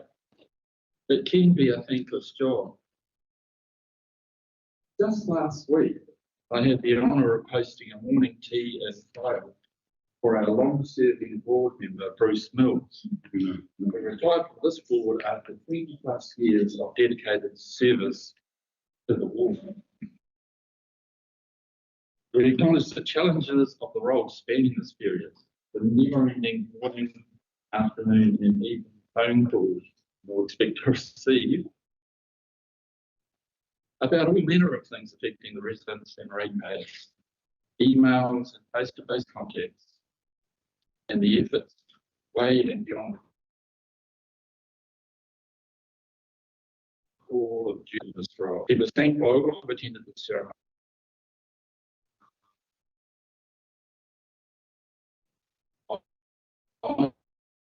We'll begin with a short background to this application and a sincere thank you to board member Dan Hindle for supporting our application to the Lottery Grounds Board to help with funding for the replacement roof project at our bowling club.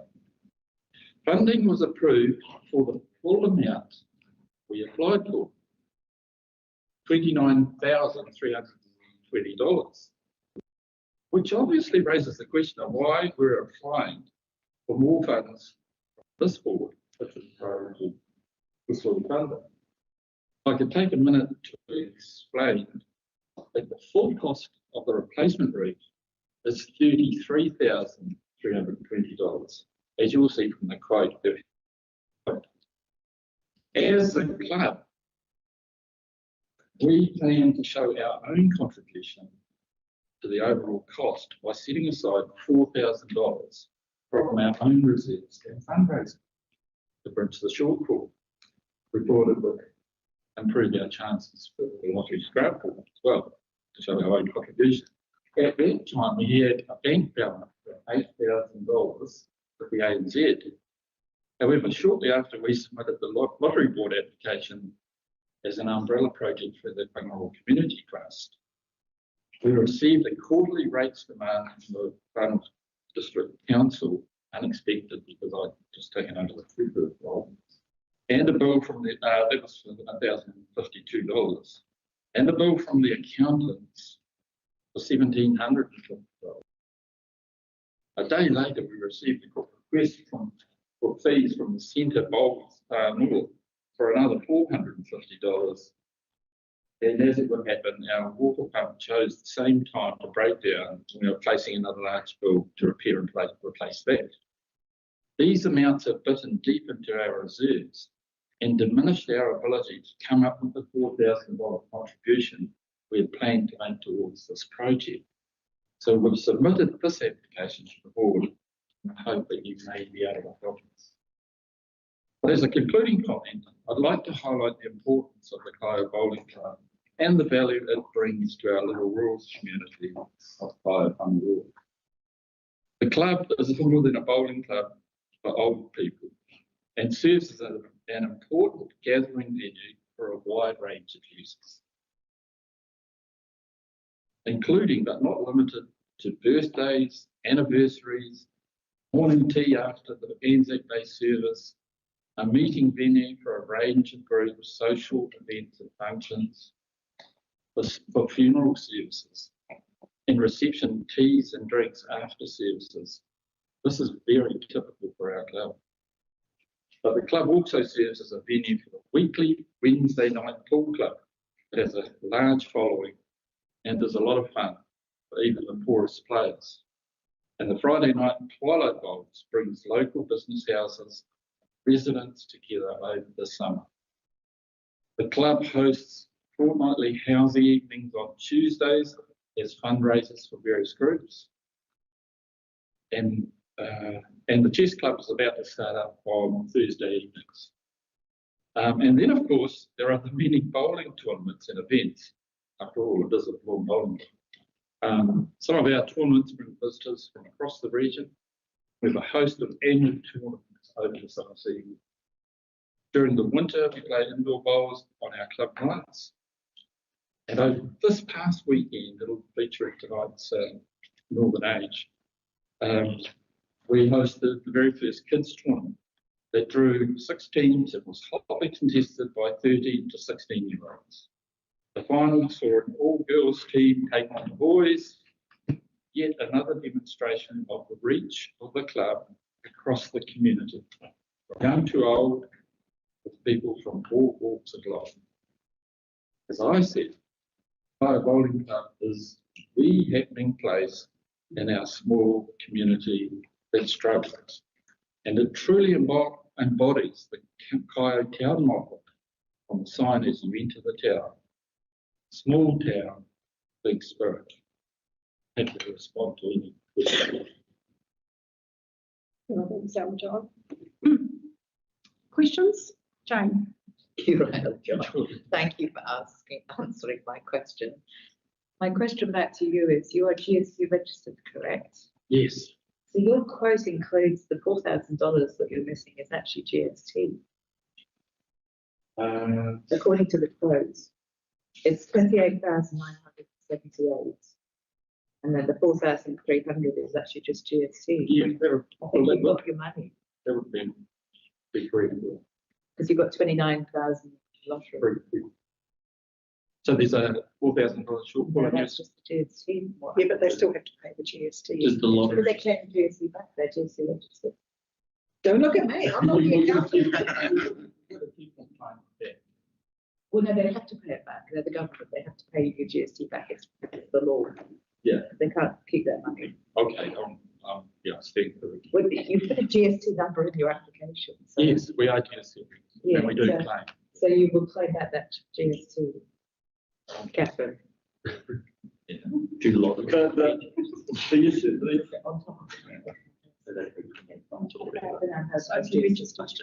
So they'll give the GST back to the government. Yeah. But when they come to the route, they will claim the $4,000 GST. They don't have to pay it. It's GST.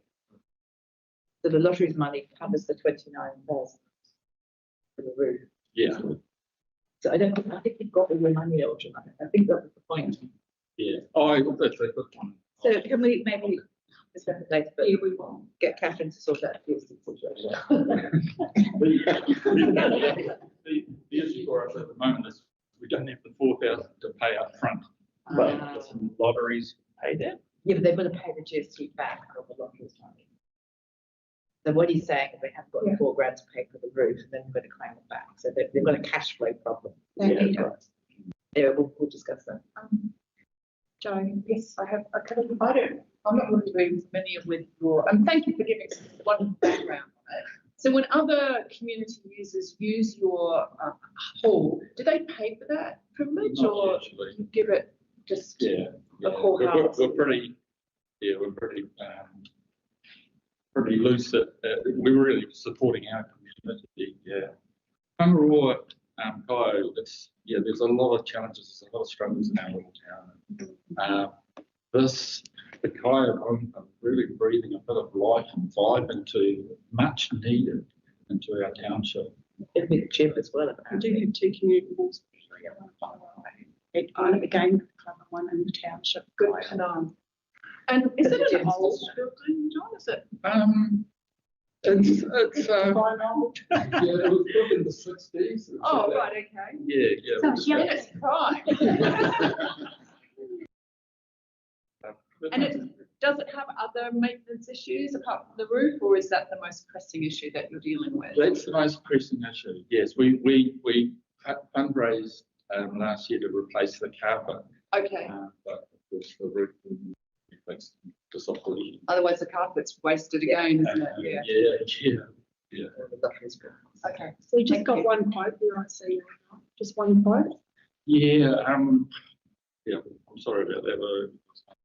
A rushed decision, and from talking with other buildings around the community, and we sought quotes for council for the Memorial Hall. It's just been rebriefed. The recommendation was to go there on the ladder. We believe this price is fairly good. Wonderful. Questions? Thank you. Thanks for your wait. Do you need to come for break, or we continue with the open?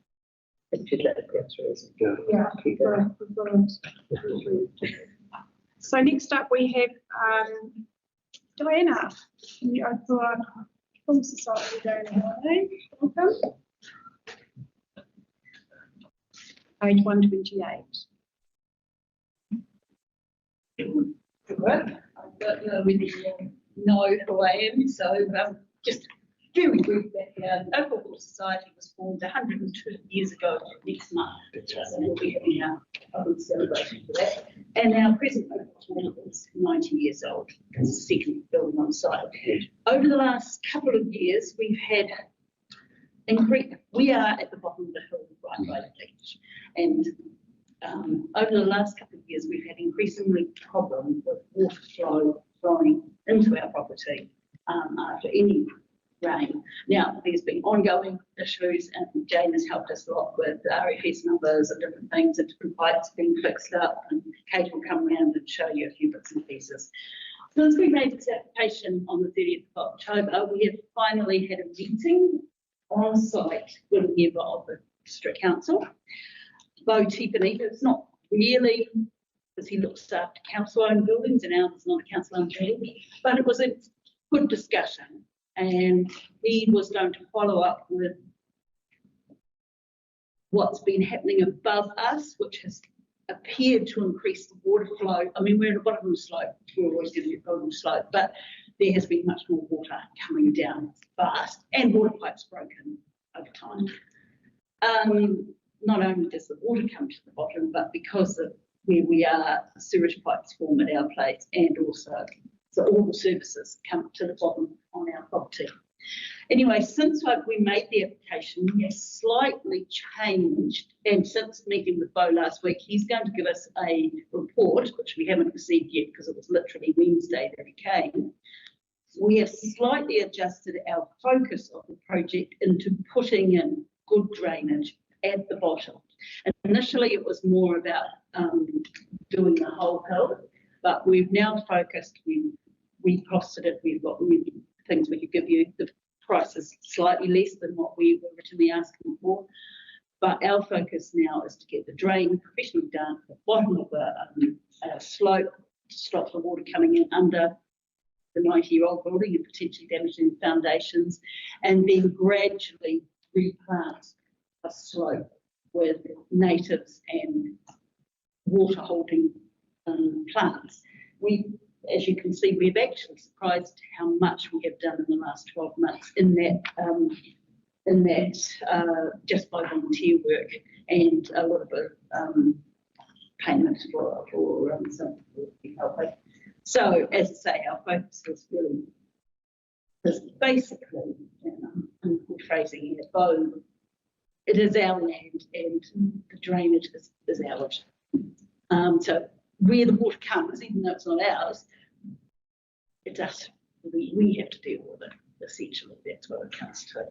And so that's what we've slightly focused on our project.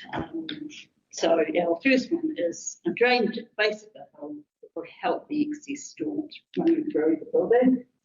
And then stage 2 is the continual removal of pest plants and replanting the slope or consolidating native and other plants. Again, the project, instead of taking a month, we're looking at 6 months now, initially getting the drainage done over the January period and then start planting between March and July. So we sort of slightly reformed what we initially costed for. Yeah, that's it. And Jane's done a lot of work trying to find the right people to talk to and things like that. So, it's been a bit of an ongoing issue. It has been.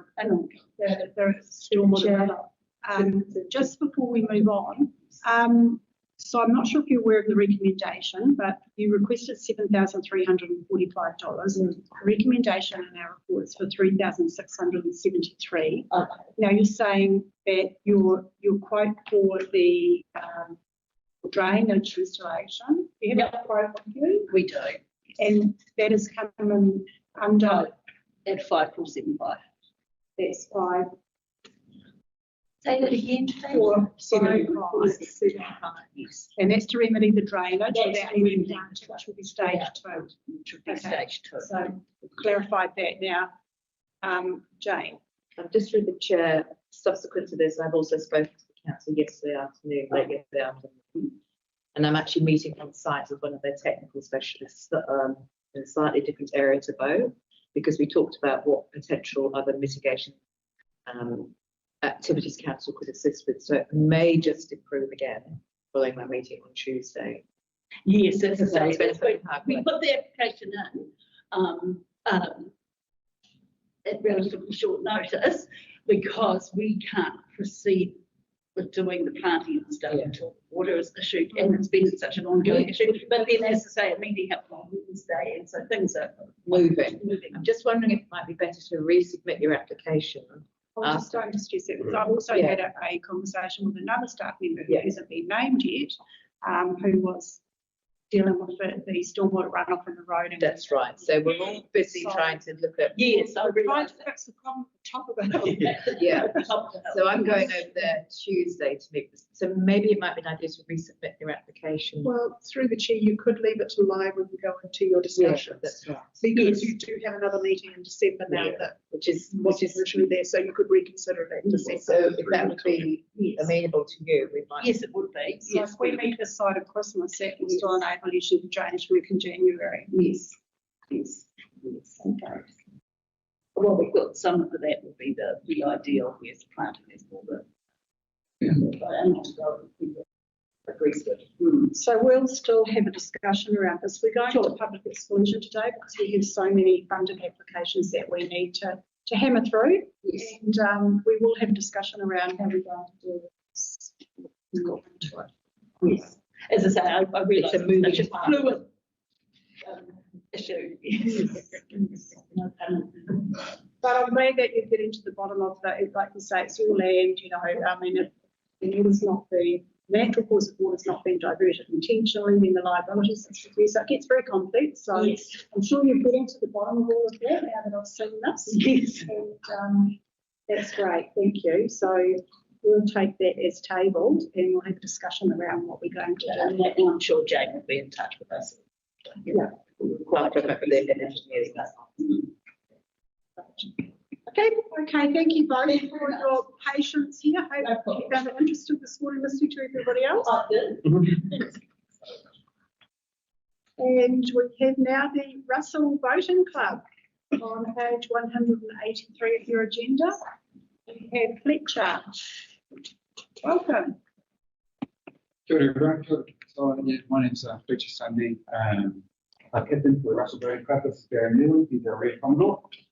We're both part of the committee group out there. So yeah, just firstly, thank you to everyone for just giving the opportunity to stand here in front of you and plead our case and putting through and everything. So thanks. So I was going to take it as read our application, but I see your phone book of an agenda. So I understand. So what we're asking you guys to support is the 50th anniversary of the Tall Ships Regatta in Evans and Russell on the 9th and 10th of January next year. So we've been running the Tall Ships race for 50 years this year. And the Tall Ships is it's a spectacle sail and it's a celebration of the Bay of Islands and New Zealand's maritime history, really. It's an awesome community event. It really brings Russell together. Not just Russell, the whole Bay of Islands, really. If anyone's been out there on the water during the event, it's a pretty special day, actually. It's really, really cool. Yeah, what we are asking for your support for is the running costs of the prize giving event afterwards. So we have, this year it's a 2-day event. We're having a classic launch parade on Friday and then the actual Tall Ships and classic yacht races on Saturday. And those are sort of separate. The costs for those are separate. And what we're asking for is costs to help run the prize giving event, which is a free community event afterwards at the boating club and on the dock reserve next door. So we're asking for costs for to support the security, the hiring of the marquee, the AV equipment. We lay down a hang for 1,000 people. That's all volunteer led. It's a big day. We've got about 100 volunteers sort of working to actually put on the event. And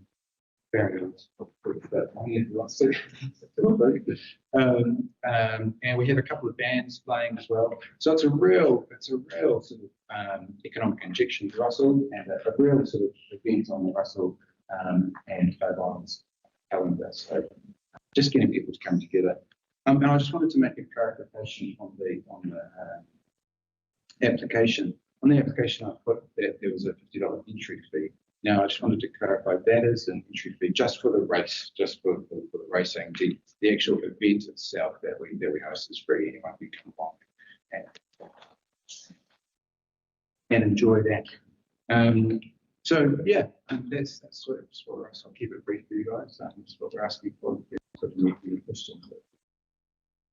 Unless you want to add anything there. Yeah, the boat club's fairly old. 1971, I think we kicked off there. As Fletcher has said, it's a community event. The honey has been put down by the Golden Club for the last 50 years. We've got to work with them to find the right date. We don't want to mix it with them, so they're very important to it. We have a lot of younger guys now, families that are working on the honey, so it's handed down. We've even got some of our past honey people photos hanging in the tree. So it's a real coming together of our community. Boating club's very important to our town. We've got 30 odd kids on a 2-day program, teaching them to sail. We do as much as we can along those lines with the children, Christmas events. Anyway, thank you for making the opportunity available. We're just hoping that this year is going to be our 50th, so hoping it's going to be a bit more special. Can't really add too much more. I was just going to add in as well. I think there's a public perception that sailing is a rich man's sport, you know, and this is the end. We're trying to get to the opposite of that, you know. So recently, one of those Sydney to Hobart boats spent $500,000, and so you know, it's like we're not that, you know. We're a real grassroots community event. It's not about getting out there and winning a race or anything like that. It's just about being out there enjoying our time on the water. So yeah, that's kind of what it's about. I'll just say just a few observations. One, you charge $20 per hanging. Yes, that's correct. Yes. And you charge for participants only by the boat. Yeah, that's correct. Yeah. So a skipper pays a fee to enter the boat into the race. But then if they want to take people on the boat to race with them or guests or anything like that, there's no cost for actually people to enter the race. Yeah. And then entry fee just covers things like prizes and a bit of compensation. Just a comment about the hangi, 900, we do 900 hangis. It's been kept at $20 for the last 5 years because we believe people need to have food in their stomach to be able to celebrate in the evening. So it's still $20 this year. So yeah. And it might be in here, but how many boats are you expecting? Since here members 500, how many visitors, audience, how many participants? Yeah, so boat-wise, we have anywhere between 80 and 100. And on the night, we could have 800 to 1,000 people. Yeah, we do 900. They go pretty quickly. And it's a big mix of like little classic 30-foot yachts right up to we have the Tucker Thompson as well. So, and I'm not sure if there's any bigger tall ships. Obviously, the history of the event is really those big multi-masted tall ships and getting them out on the water. So it's quite cool. Yeah. So there's a huge range of boats. It's also open to you know, international cruises as well. You don't have to have a classic yacht or anything like that to enter. You can have any old boat that you can jump in. Is it likely to be more local people that are in it, or does it pull people into the district? Oh, it's pull people in. Like a lot of boats will come up from Auckland. You know, a lot of particularly through like the Classic Yacht Association and the Yacht Squadron, and other boats will specifically come up from Auckland to take part in it because it's such a fun sailing. Through the chair, I declare a conflict in that I'm a member of the boat club, but I have no pecuniary interest with this application. But I can attest to the event being visitors to Russell at that time of year. International visitors actually get to watch people make a hangi, and the hangi being put down to be opened, which is really quite special. So it has an economic benefit to the community as well. It's a very family-friendly event. The families will turn up and put their picnics or their rugs on their banks. I would encourage you all to join us if you haven't been already. Come over to Russell. So the fact that it's held over the peak period, it's actually kind of a little bit of net drop, isn't it, from the leaving? Does it have an impact on the infrastructure and accommodation in the bay? It doesn't cause a negative impact. It keeps people there a little bit longer, so it's not all leaving us. But yeah, come over. Yeah, if you want to enjoy it, fun boat. We're all coming. Yeah. Throw a line out. That's it, Richard. Thank you very much. Thank you very much. Thank you. And we have Jerry, the Tuna Centre on page 170. Morena kia koutou. Oh, is it? Oh, sorry. You just imagine we'll speak.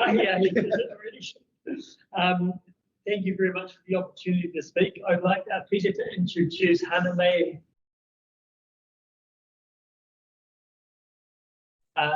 Kairahi Toi Māori here at the centre. So you all know me, but I'd like Hannah to introduce herself. Tēnā koutou katoa, ko Haname tuku ingoa. I've been recently appointed, as Jerry said, as Kairahi Toi Māori. This role has been created this year in partnership with Te Runanga o Ngāti Rehia, and it's been funded by Te Runanga and Creative NZ. And in my position, what I'm doing is developing our Māori events, our Toi Māori events, and audience engagement. So we're going to talk to you about some of the things that we've been creating for our program next year for Waitangi. So I'll speak on Kororiko Pa. So next year we have an event around Waitangi Day, Kororiko Pa returning. We want to have a discussion here at the Tuna Centre with Kipa Munro, Chairman of Ngāti here, and David Clendon, former MP and trustee of the Tuna Centre.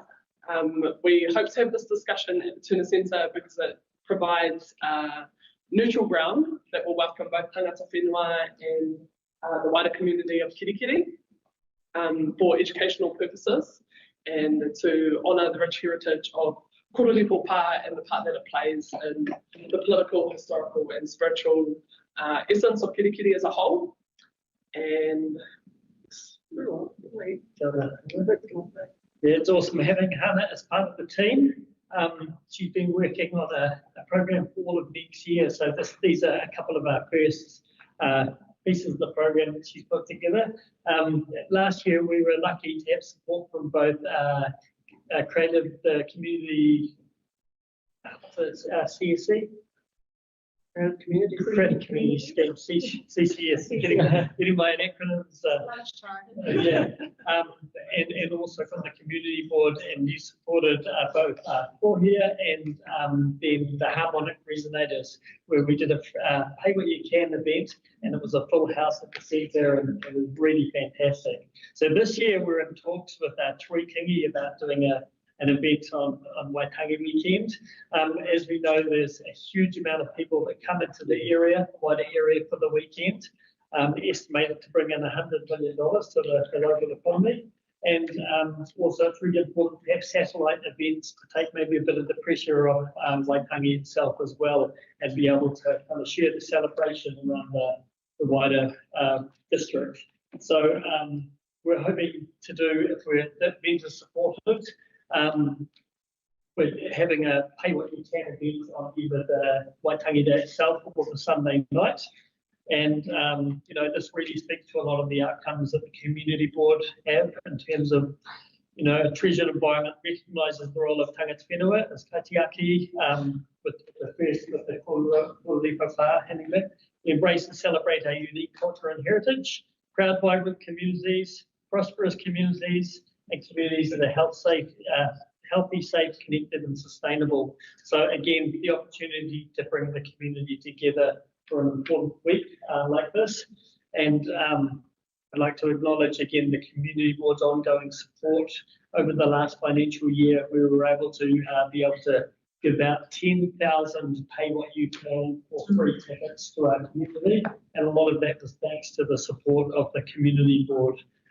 Again, there's a lot of crossover with the FNDC's Toi Mana strategy, which is the arts and culture strategy, and it also aligns with our strategy here at the Tuna Centre. So thank you for your support and helping us achieve all of that. Yeah, so that's all we've got planned, and we're pretty happy to answer any questions. Thanks for that, Jerry. And we look forward to hearing more about the Toi Mana strategy from you in a presentation in the future. Questions? Just one question. Have we been able to do anything in the past for Waitangi Day or Waitangi weekend? Last year we had was the sort of first time putting on a couple of events, and that was for here, which is a local band. With Harry here, and then we had the harmonic resonators who played at Waitangi during the day, and then the following day played here. And again, a full house. A lot of people who stayed in the area over that weekend. It was another activation or event that they could. And do you actively link it to Waitangi Day, or is it just an event that's happening at the same time? In terms of how you promote it or how you talk about it, is it talked about as something that's connected to why you're holding it with Waitangi Day, or you mean with the Waitangi Trust, or in terms of celebrating events? Yeah, with your Waitangi, but it's using it to kind of celebrate the week that's in it. But it's not an official program. Thank you. Just to add around Kororiko Pa as well, is that it's the first Ngāpuhi redress for the treaty. So it's a hugely significant event. And very often we have these kaupapa Māori events that are in these sort of closed groups or where wider community don't feel super welcome coming along. So holding something like that here is a way to involve wider community in the process and the understanding of it all. So a couple of things. One, I see the tickets are $5. Have you been successful in funding through the Ministry of Culture and Heritage? We haven't heard about that yet, and we were supposed to hear by the end of November, so we're hoping to hear by the end of this week or early next week. I think it's $5 based on getting the full funding. If we don't get the full That was my funding, second question, Jerry. yeah, obviously that was based on counting $5. If we get 5,000 instead of the 9,000 requested, that obviously impacts the amount we have to charge. So you requested 9,785 and the recommendation is 5,000. So that will impact on the ticket prices. Yeah, or else we need to look at the lower tier act. There's kind of be one or the other. Do you have any indication on what that price difference might be between the recommendation and the requested amount? Based on sort of the ticket, 50% and a couple of hundred tickets by 4,000, 700 or 800, probably about $23 a ticket. So it's pushing it up from a pay what you can ticket from $5 to like 28. Troy Kingy or the Troy Kingy, yeah, this is what the musical event. Yeah, and yeah. We're yet to confirm the exact, but we are in conversations with Troy and he is available. Again, $25 for Troy Kingy is pretty reasonable, isn't it? Yeah, it'll be But still not accessible to everyone, right? It's not, at the end of the week now, there's a lot of people who that's a real luxury to be able to buy a ticket. So, and that's what we're trying to do is keep it accessible, so that Any further questions, Richard? Thank you. thank you very much for your time. Nice to meet you. Okay. I saw Hannah May. I was thinking you did a very well known Hannah May in our community. And I was thinking she wasn't here. Another well known one. We'll look out for that name in the future. Right, just stepping back before we go to a break, I didn't ask for any conflicts. Just with the tall ships, my employer is actually sponsoring as well. It's never be ready to be No. I volunteer. All Angels, I attended their event and had my head shaken. But I'm not. I'm a volunteer to tall ships. What's the sentiment? Are you happy to break for an early lunch? Or do you want to come? Oh, Tiffany. Trinity, sorry. Should we just deal with Trinity? I obviously need food. Should we just deal with item 7.2? Might be nice. On page 27? Yeah. A couple of us if you like.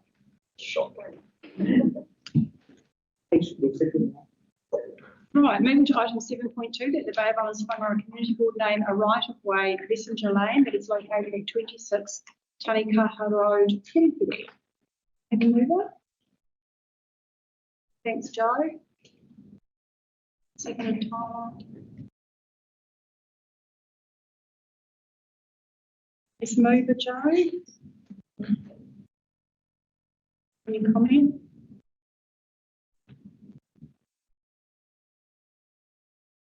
The main thing we would be looking for in this report is whether Trinity has consulted or engaged with here or the. Nothing you would like to speak to us about this? It looks pretty straightforward. Yeah, it seems to be quite a straightforward application. Nothing too very and like happy to approve the road name. It's also nice to see a change, I guess, from an auction to something that's going to benefit a tiny bit more. Yeah, I was surprised that they hadn't suggested some other names, but I'm obviously very happy with the history of that area. Okay, any further discussion? Put to the vote. Move Joe, seconded Tyler. All those in support? Against? Carried.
Welcome back, everybody. We're on item 6.1, confirmation of previous minutes. That the Bay of Islands Whangaroa Community Board consider the minutes of the following meetings as a true and correct record. An Auckland Council meeting held on the 31st of October 2025, an extraordinary meeting held on the 7th of November 2025. Do I have a mover? Thanks, Tyler. Seconder? Joe, thank you. Always support anything arises in here that improves or evidence. Right, I'll put it to the vote. All those in favour? Against? Item 7.1 we will defer. That was making and attesting of the declarations. Those two members aren't here.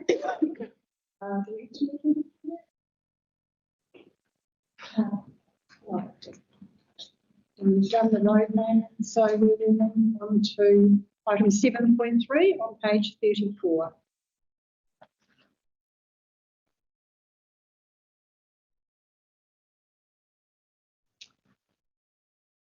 So we have a recommendation that the Bay of Islands Whangaroa Community Board notes the Bay of Islands Whangaroa Community Board Strategic Plan 2022 to 2025. Do I have a mover? Tyler? You. Seconder? Joe, thank you. Any discussion around this? Through the chair, if I could say, I want to note that, yeah, we take note of it, but that we put something concrete in place around the Accord itself, and then developing a brand new strategic plan that's actually more in line with what a strategy and set of like strategic goals should look like, rather than a set of projects. And I'm not sure what the process is for us to be able to get that all rolling, or what the timeline should look like either. But it would be great if it could be in line with what the council does in terms of their annual plan or long-term plan. And that is the intent of this, as you'll see in the body of the report, the background and the discussions and options that staff will now start with the development plan to help progress priority projects through the long-term plan. We will be doing our top 10 priorities as a board. So the idea of this, to note this strategic plan, which goes back 2 boards ago and has been workshopped to death, is to actually capture anything that we need to carry forward out that we do planning. Stephen, timeline for the Accord, is it March? We're going to be doing some workshopping. Through the chairs, I understood the aim from council is to bring the report as at the end of March. I think that's very good with the concur, that's still the intent. But in the meantime, we'll be working on our priorities to go forward to the strategic, to the long-term plan. Yeah, so as I said, there's like 3 key things that we work with the banks. Most urgent is really as far as action. So as you say, it's important. Yes, these pictures and things to work through from this past strategic plan. Are they still relevant today? Are there things that will need to be litigate, consult with the community? Are they still community priorities? And some new community board cells. Are there new items that which have to do with the harder to be priorities, and that should be going into the long-term plan.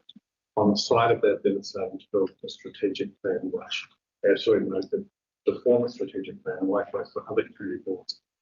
It's always been an unattainable list, which sort of sets community board members up for disappointment. So it'd be better to create an actual strategic plan which you can deliver to the strategic individuals. But the outcome focused or could be like concrete.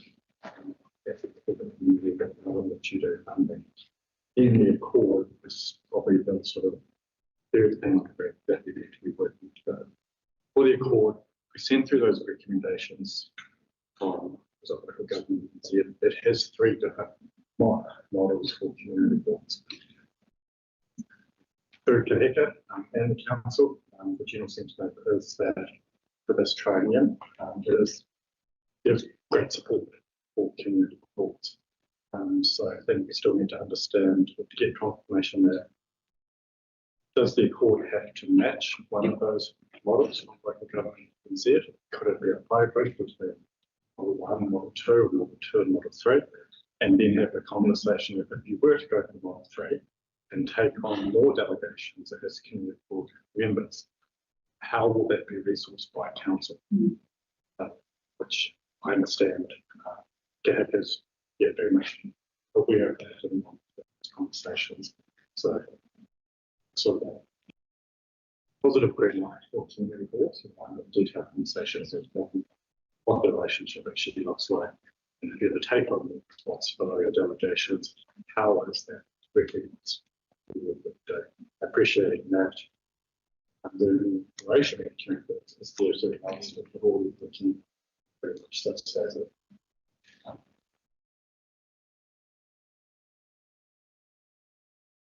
Really, Chair, can we organise a workshop to find as soon as possible? Yep. So to the Chair, we have set a placeholder between the 17th and the 18th of December.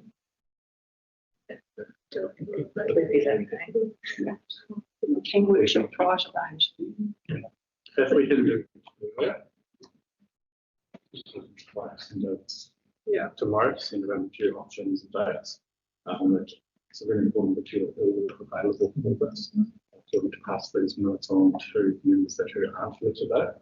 I'd like to remind the council calendar to make sure that our councillors are also able to do this workshop around the long-term plan. So as soon as possible, be there.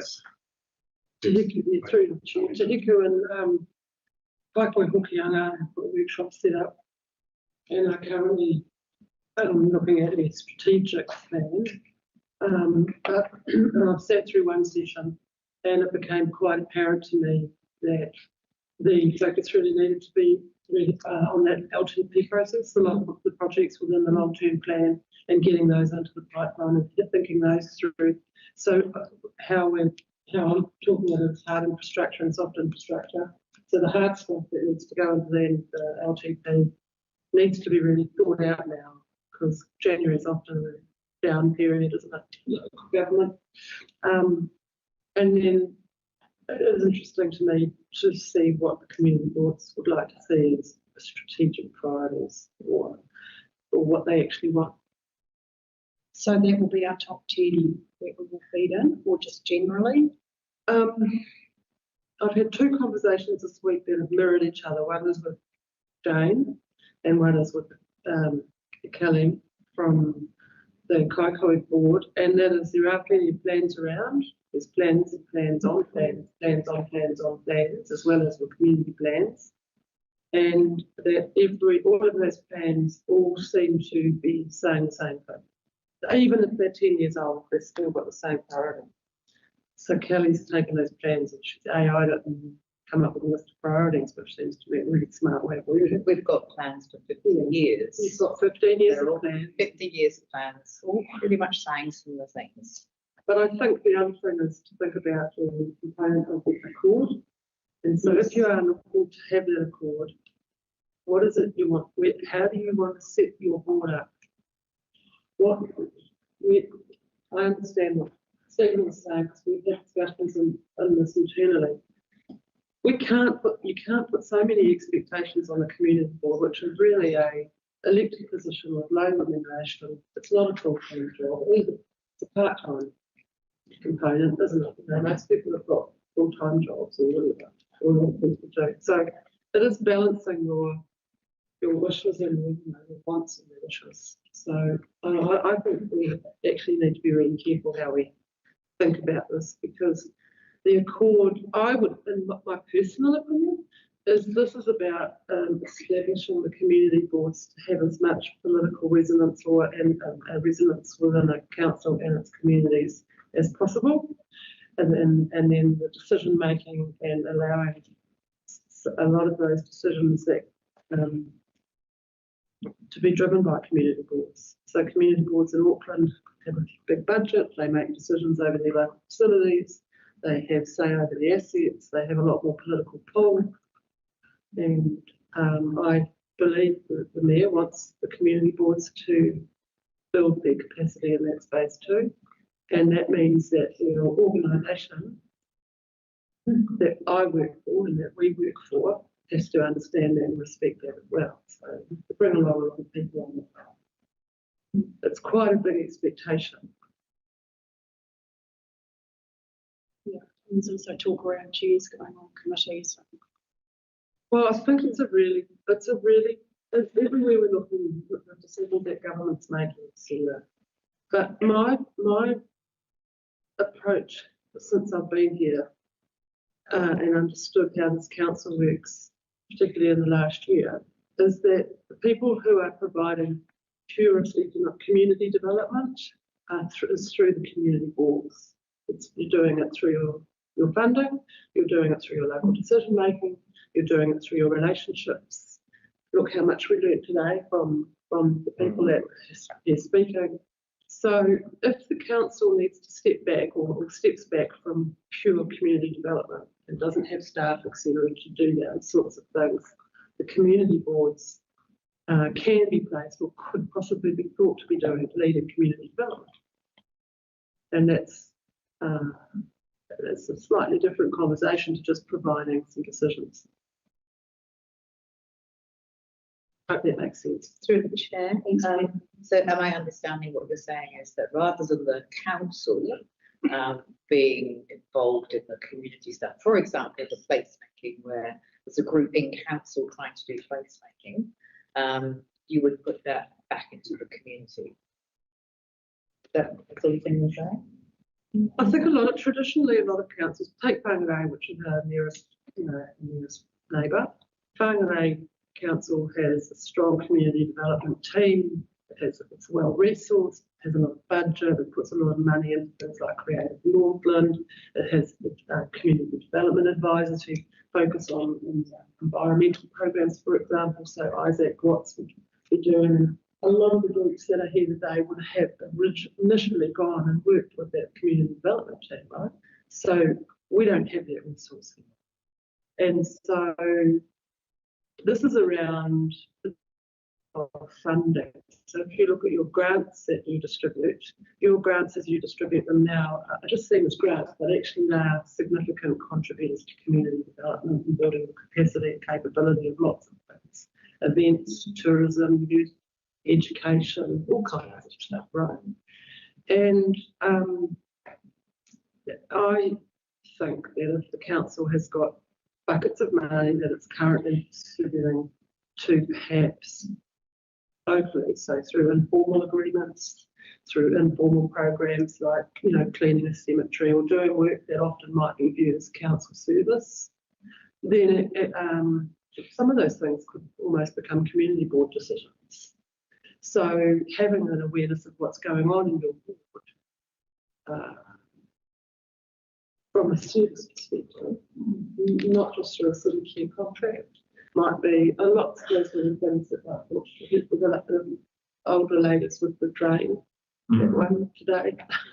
How do you support your communities in those sort of ways? So it's a philosophy. And the reason I'm saying that is because if the central government is pushing to focus on hard infrastructure and getting things done, then the community boards are in a unique role to be able to actually lead community development separate from a large organisation. It's not separate, but you kind of can create your own fiefdom. I say flippantly. For the community. A lot of this is my opinion, and it's just a reflection. So it's just, I think that time for the strategic thinking and the LTP and the Accord and how things are rolling out is effective. We need to reflect a lot on what the forward. Through the chair, I believe the plan is to have combined community with workshops, the engineering board might have your nuances within that accord, but having a collective report with council will be much more efficient. I believe we'd be a better place to actually enable what you're trying to achieve as a team. So those workshops. So the workshops will need to come quite clearly. Keep things suited to feed into the LTP. So Tyler as mover, are you happy to accept this recommendation, or I think have some more to the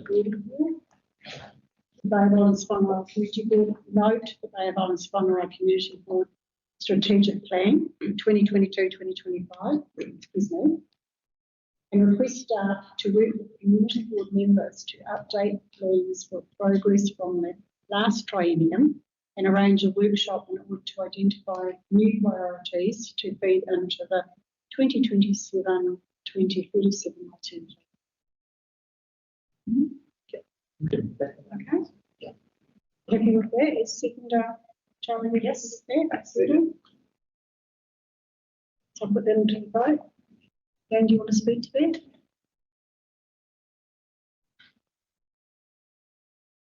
You've identified the LTP specifically, but there are other funding instruments that you have a relationship with, such as National Land Transport Plan, which directly provides you with the funding for paths, walking and bike and safety lighting.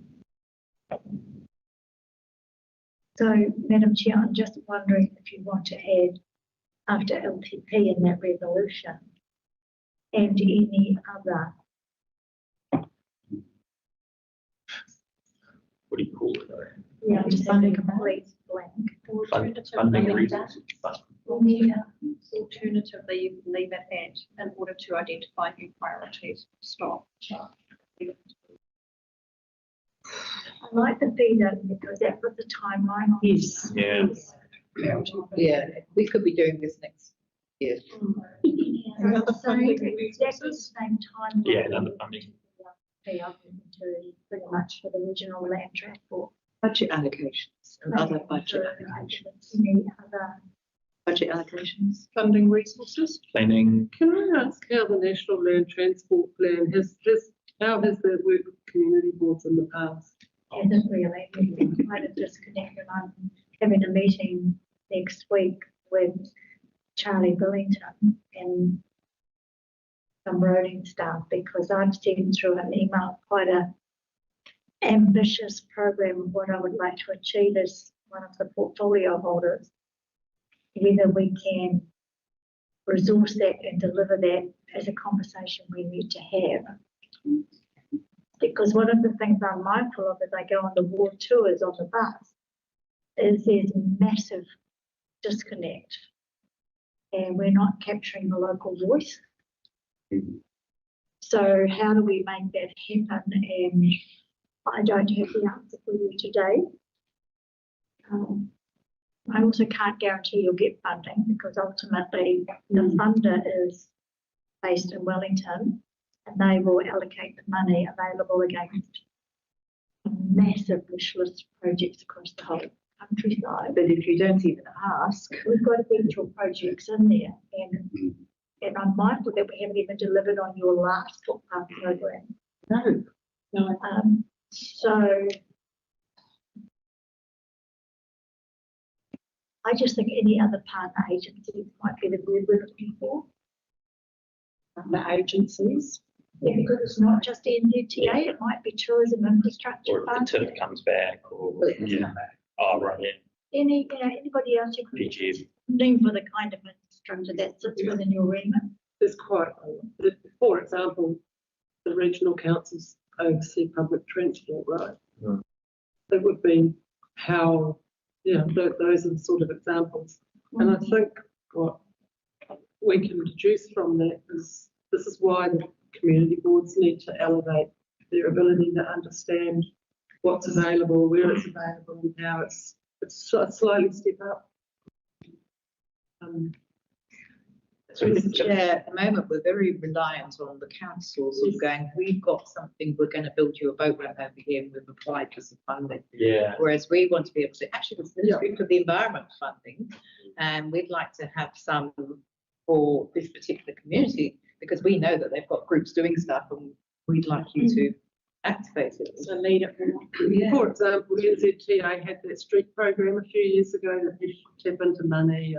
Then they came in and created community plans. think they did Whangaroa when they set up a whole bunch of expectations.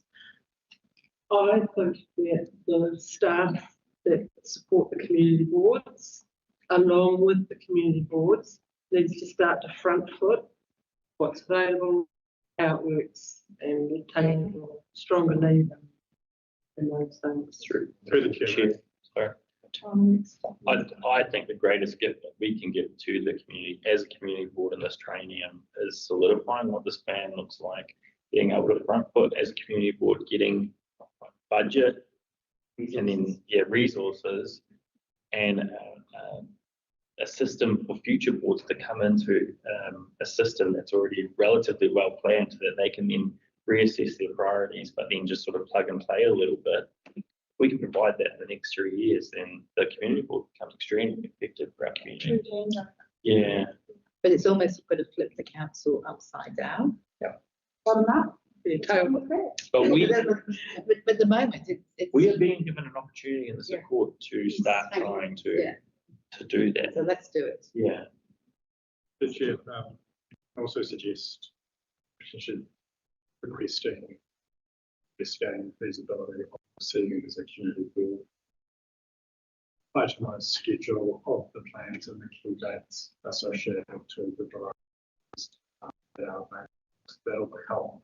Ideally, that will set up clear conditions which can be much more proactive and be able to actually schedule out work activities to meet these dates. But the chair, Tyler, when you talk about a system, what do you mean by system? I think if we had say this was next training, for example, and we were able to say to them, look, you've got the next 6 months to do an induction, figure out your community priorities, and then you can plug them into this plan, then like it's going to be a lot easier for them to come in and be effective and know what resources that they can, use and attain, and then sort of hit the ground running a lot faster. Like an operation manual. A little bit, but yeah, I suppose, yeah. Right. So find the core. Yeah. When we all three boards get together and thresh it out what we're trying to do, because there'll also be projects like the like of Jane's, if she hadn't been re-elected, things that were in the middle, projects were in the middle of or that need completion, and it will just be a much more effective handover. And the risk is to loss in between. And I'm sure that's already happened in Kiki. Yeah. We've got 2 new members, and through the chair, with great respect, the community boards and a lot of organisations and even the staff themselves are impacted by staff turnover. Yes. Yeah. And I think that's rather than relying on an individual person you might know, you need to become really familiar with the organisation and its roles and functions. Yes. So that you're not impacted by a loss of staff, because that will continue to happen. Yeah, sure. Good point. The advantage we have is at the moment we have a triennium, so we want that continuity there. Interesting discussion, but we'll take it to workshop. I think to move on, we'll just time we've got here, so we've added identify new priorities to feed into the 2027-2037 LTP and any other partner agencies. Move Tyler, seconded Joe. Can you support? Against? Carried. Right. So we'll move into our funding applications. Page 71.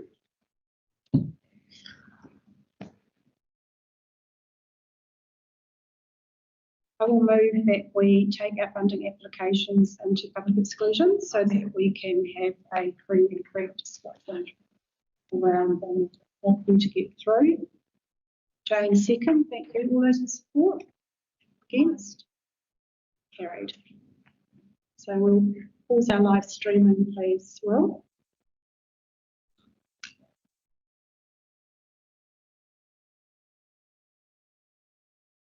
Thank you, Nicholas.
captions. And this is the outcome that we have from our 10 applicants. We have $5,000 for Cruising the Bays, cost towards traffic management, Cruising the Bays 2026. These are from our community grant fund. We have approved $5,000 for Te Mana o Ngā Puhi Kowhai Road for the Whangaroa Christmas 2025. We have $3,000 approved for Bald Angels Charitable Trust for cost towards Christmas Kai boxes for 2025. Eco Solutions cost towards Wash Not Waste Community Education Project that was lost. We have left to lie on the table the application from the Kaio Bowling Club, pending some further information that is towards the replacement costs of the club roof. We have also let lie the application from the Opera Pool Society for cost towards their stormwater mitigation. They will be coming back to us with an amendment and some additional information on that request. We approved $3,000 from our community grant fund account to Russell Boating Club for cost towards the 50th anniversary of the Tall Ships Regatta 2026. The school start first impression for cost towards school staff at PAX for Tamariki was lost. From our private place fund, we approved $5,086 for Te Hautu for cost towards the Kirikiri River Basin Community Education and Restoration Project. And finally, we approved $7,500 from the Community Grant Fund to the Kirikiri Centre for cost towards Te Wiki o Waitangi 2026. And that was tagged towards performance fees. So that concludes our funding applications, and we will move on to item 8.1. Sorry, I should have moved it back.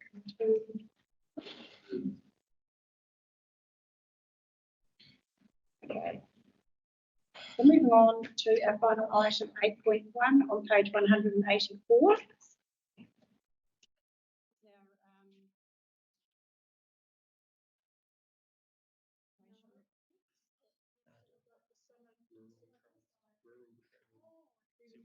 Miss Champagne. Sorry, they'll be asking me. Well, I'm the place today, aren't I? Okay, the Whangaroa Whangaroa Community Board allocates rural travel grant funding in accordance with the recommendations received from Sports Northern as follows. Bay of Islands College at $400. Other than those, do I have to second that? Thank you, Tyler. Any discussion around this? The report's quite self-explanatory. We sure we did apply for $100 and we looked at most of it and it was ineligible for rural travel funding. The rules on that, on what we can grant it for, are set by Sport New Zealand. And I do go to Sport Northland representatives and have the conversations with them on letting our new members know because this is their first time through. We do rural travel twice a year, summer and winter. We did summer before the elections, but this application wasn't passed on to me before that came through, but was received in time, which is why I'm bringing it to the board. Is it the only one?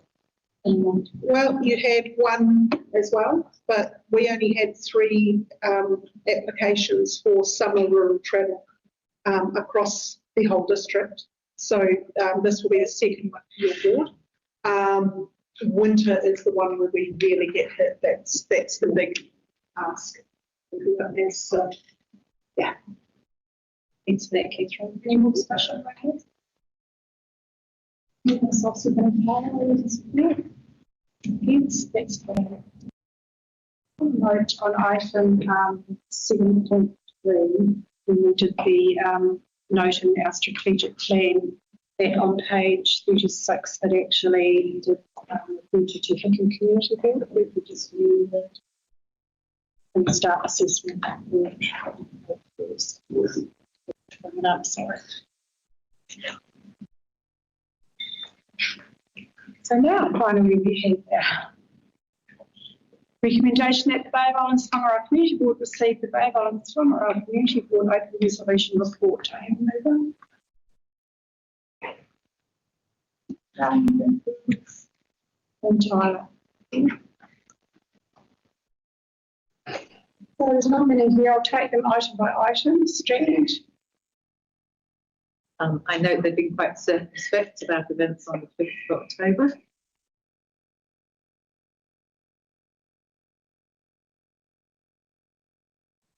On the strands, where a small group of the community removed the designated. It's not noted on concrete. You want to add that, Jane? I think it should be noted. 5th of October. The net outcome of this is that the road has pretty much been returned to a road. We are exactly where we were 18 months ago. What's happened to the stuff? It's in our hands. It's just that we are back to a road, and so all the traffic and all the parking. So it's extremely congested, and there are a lot of people, a lot of cars. That's all. Just not that. Just some reading in the notes. So we put it here. 5th of October 2000. First.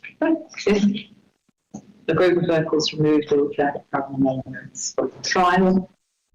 So we're struggling to hear over this. So the group of locals removed all the traffic calming elements and signage from the trial. So that in Cass Street. In Cass Street. COWs. So we have reverted back to a road again.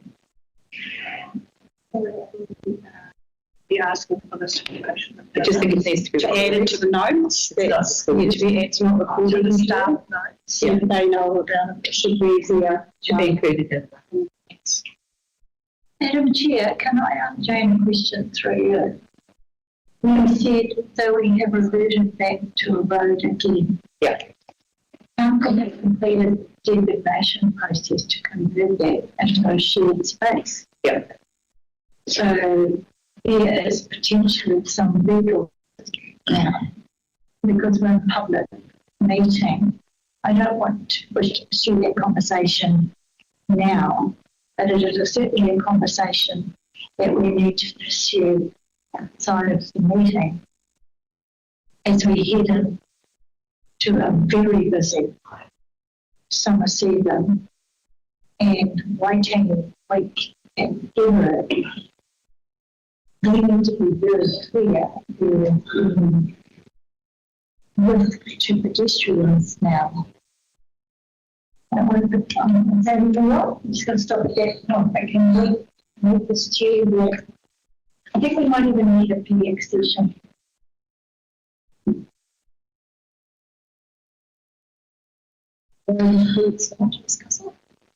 Pardon? We want to move into PX now and discuss it? Can we?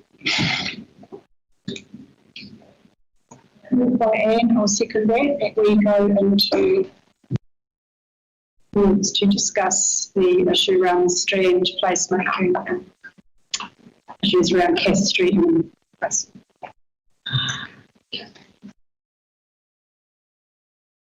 Team that would pause the live stream.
So we are on item 1 of our Community Board Open Resolution Report, and the discussion that we have had in PX will remain in PX. So we are moving on to the next item, which is the delegation of the Kirikiri domain to the Bay of Islands Whangaroa Community Board. This has not been formally applied for at this point because we are awaiting a response on any associated cost implications relating to the delegation if it were to come to the community board. So hopefully we can get an indication of what might be involved in us removing this from or transferring it from a district-wide asset to a community ward-wide coordinated asset. Then we can move on with the management committee, putting that process in place, management committee for the domain, which currently doesn't have a chair of the working party group as far as I'm concerned, because the previous member is no longer on the board. So we need to move along with that and find out who's the working party group domain in the interim. Well, can I make a note of that just to see where that's at? Particularly, so we looked at our delegations yet either. So if Jane Hawker and Joe Alexander as the Kirikiri representatives are kept in the loop of any correspondence relating to the Kirikiri domain in the meantime, to such time as we sort out the committee from the working party group, that would be great. Anything else on the domain? So the next item is the Simpson Park. That's still going through consultation. Do you know how the response is going? No, we get a bit of problem, but I was actually drinking that declaration to Parliament.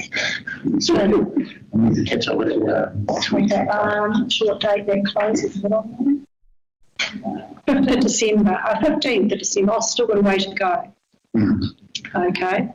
And the final discussion point that I had here, which seems to have either fallen off our resolution, a report sheet, or maybe it was never on there, is in relation to the number of queries we're having around ferry pools being closed and our access to our reserves in relation to the tree felling on and around the bin property. It's still closed. Still closed. It was meant to be. Yeah. Yeah. So there was no access last summer, and we assumed that the pools would be open for public access for this summer season, and it's going to be a hot one. It's going to be Developers. They requested to be able to do it on other trees.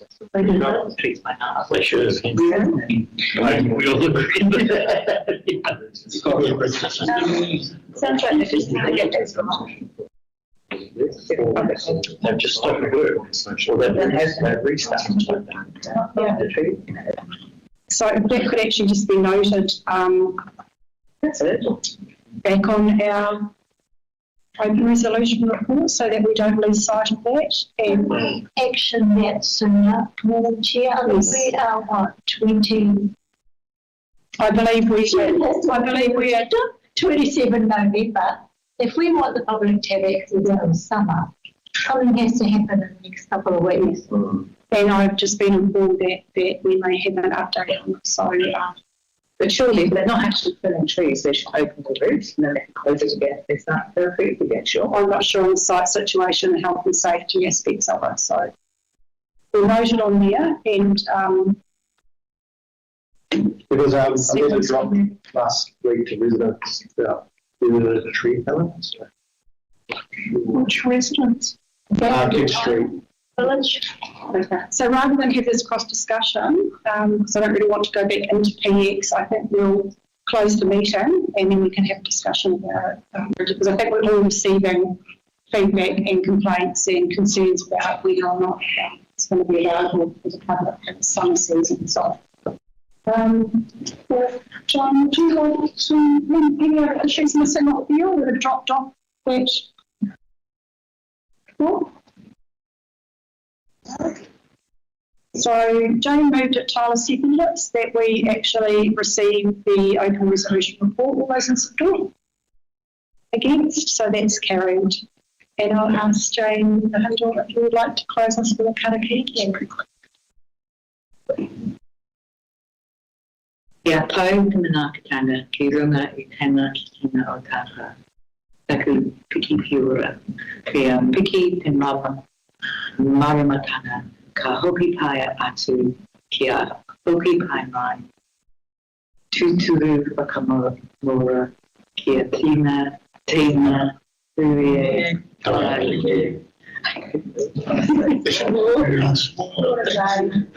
I just did my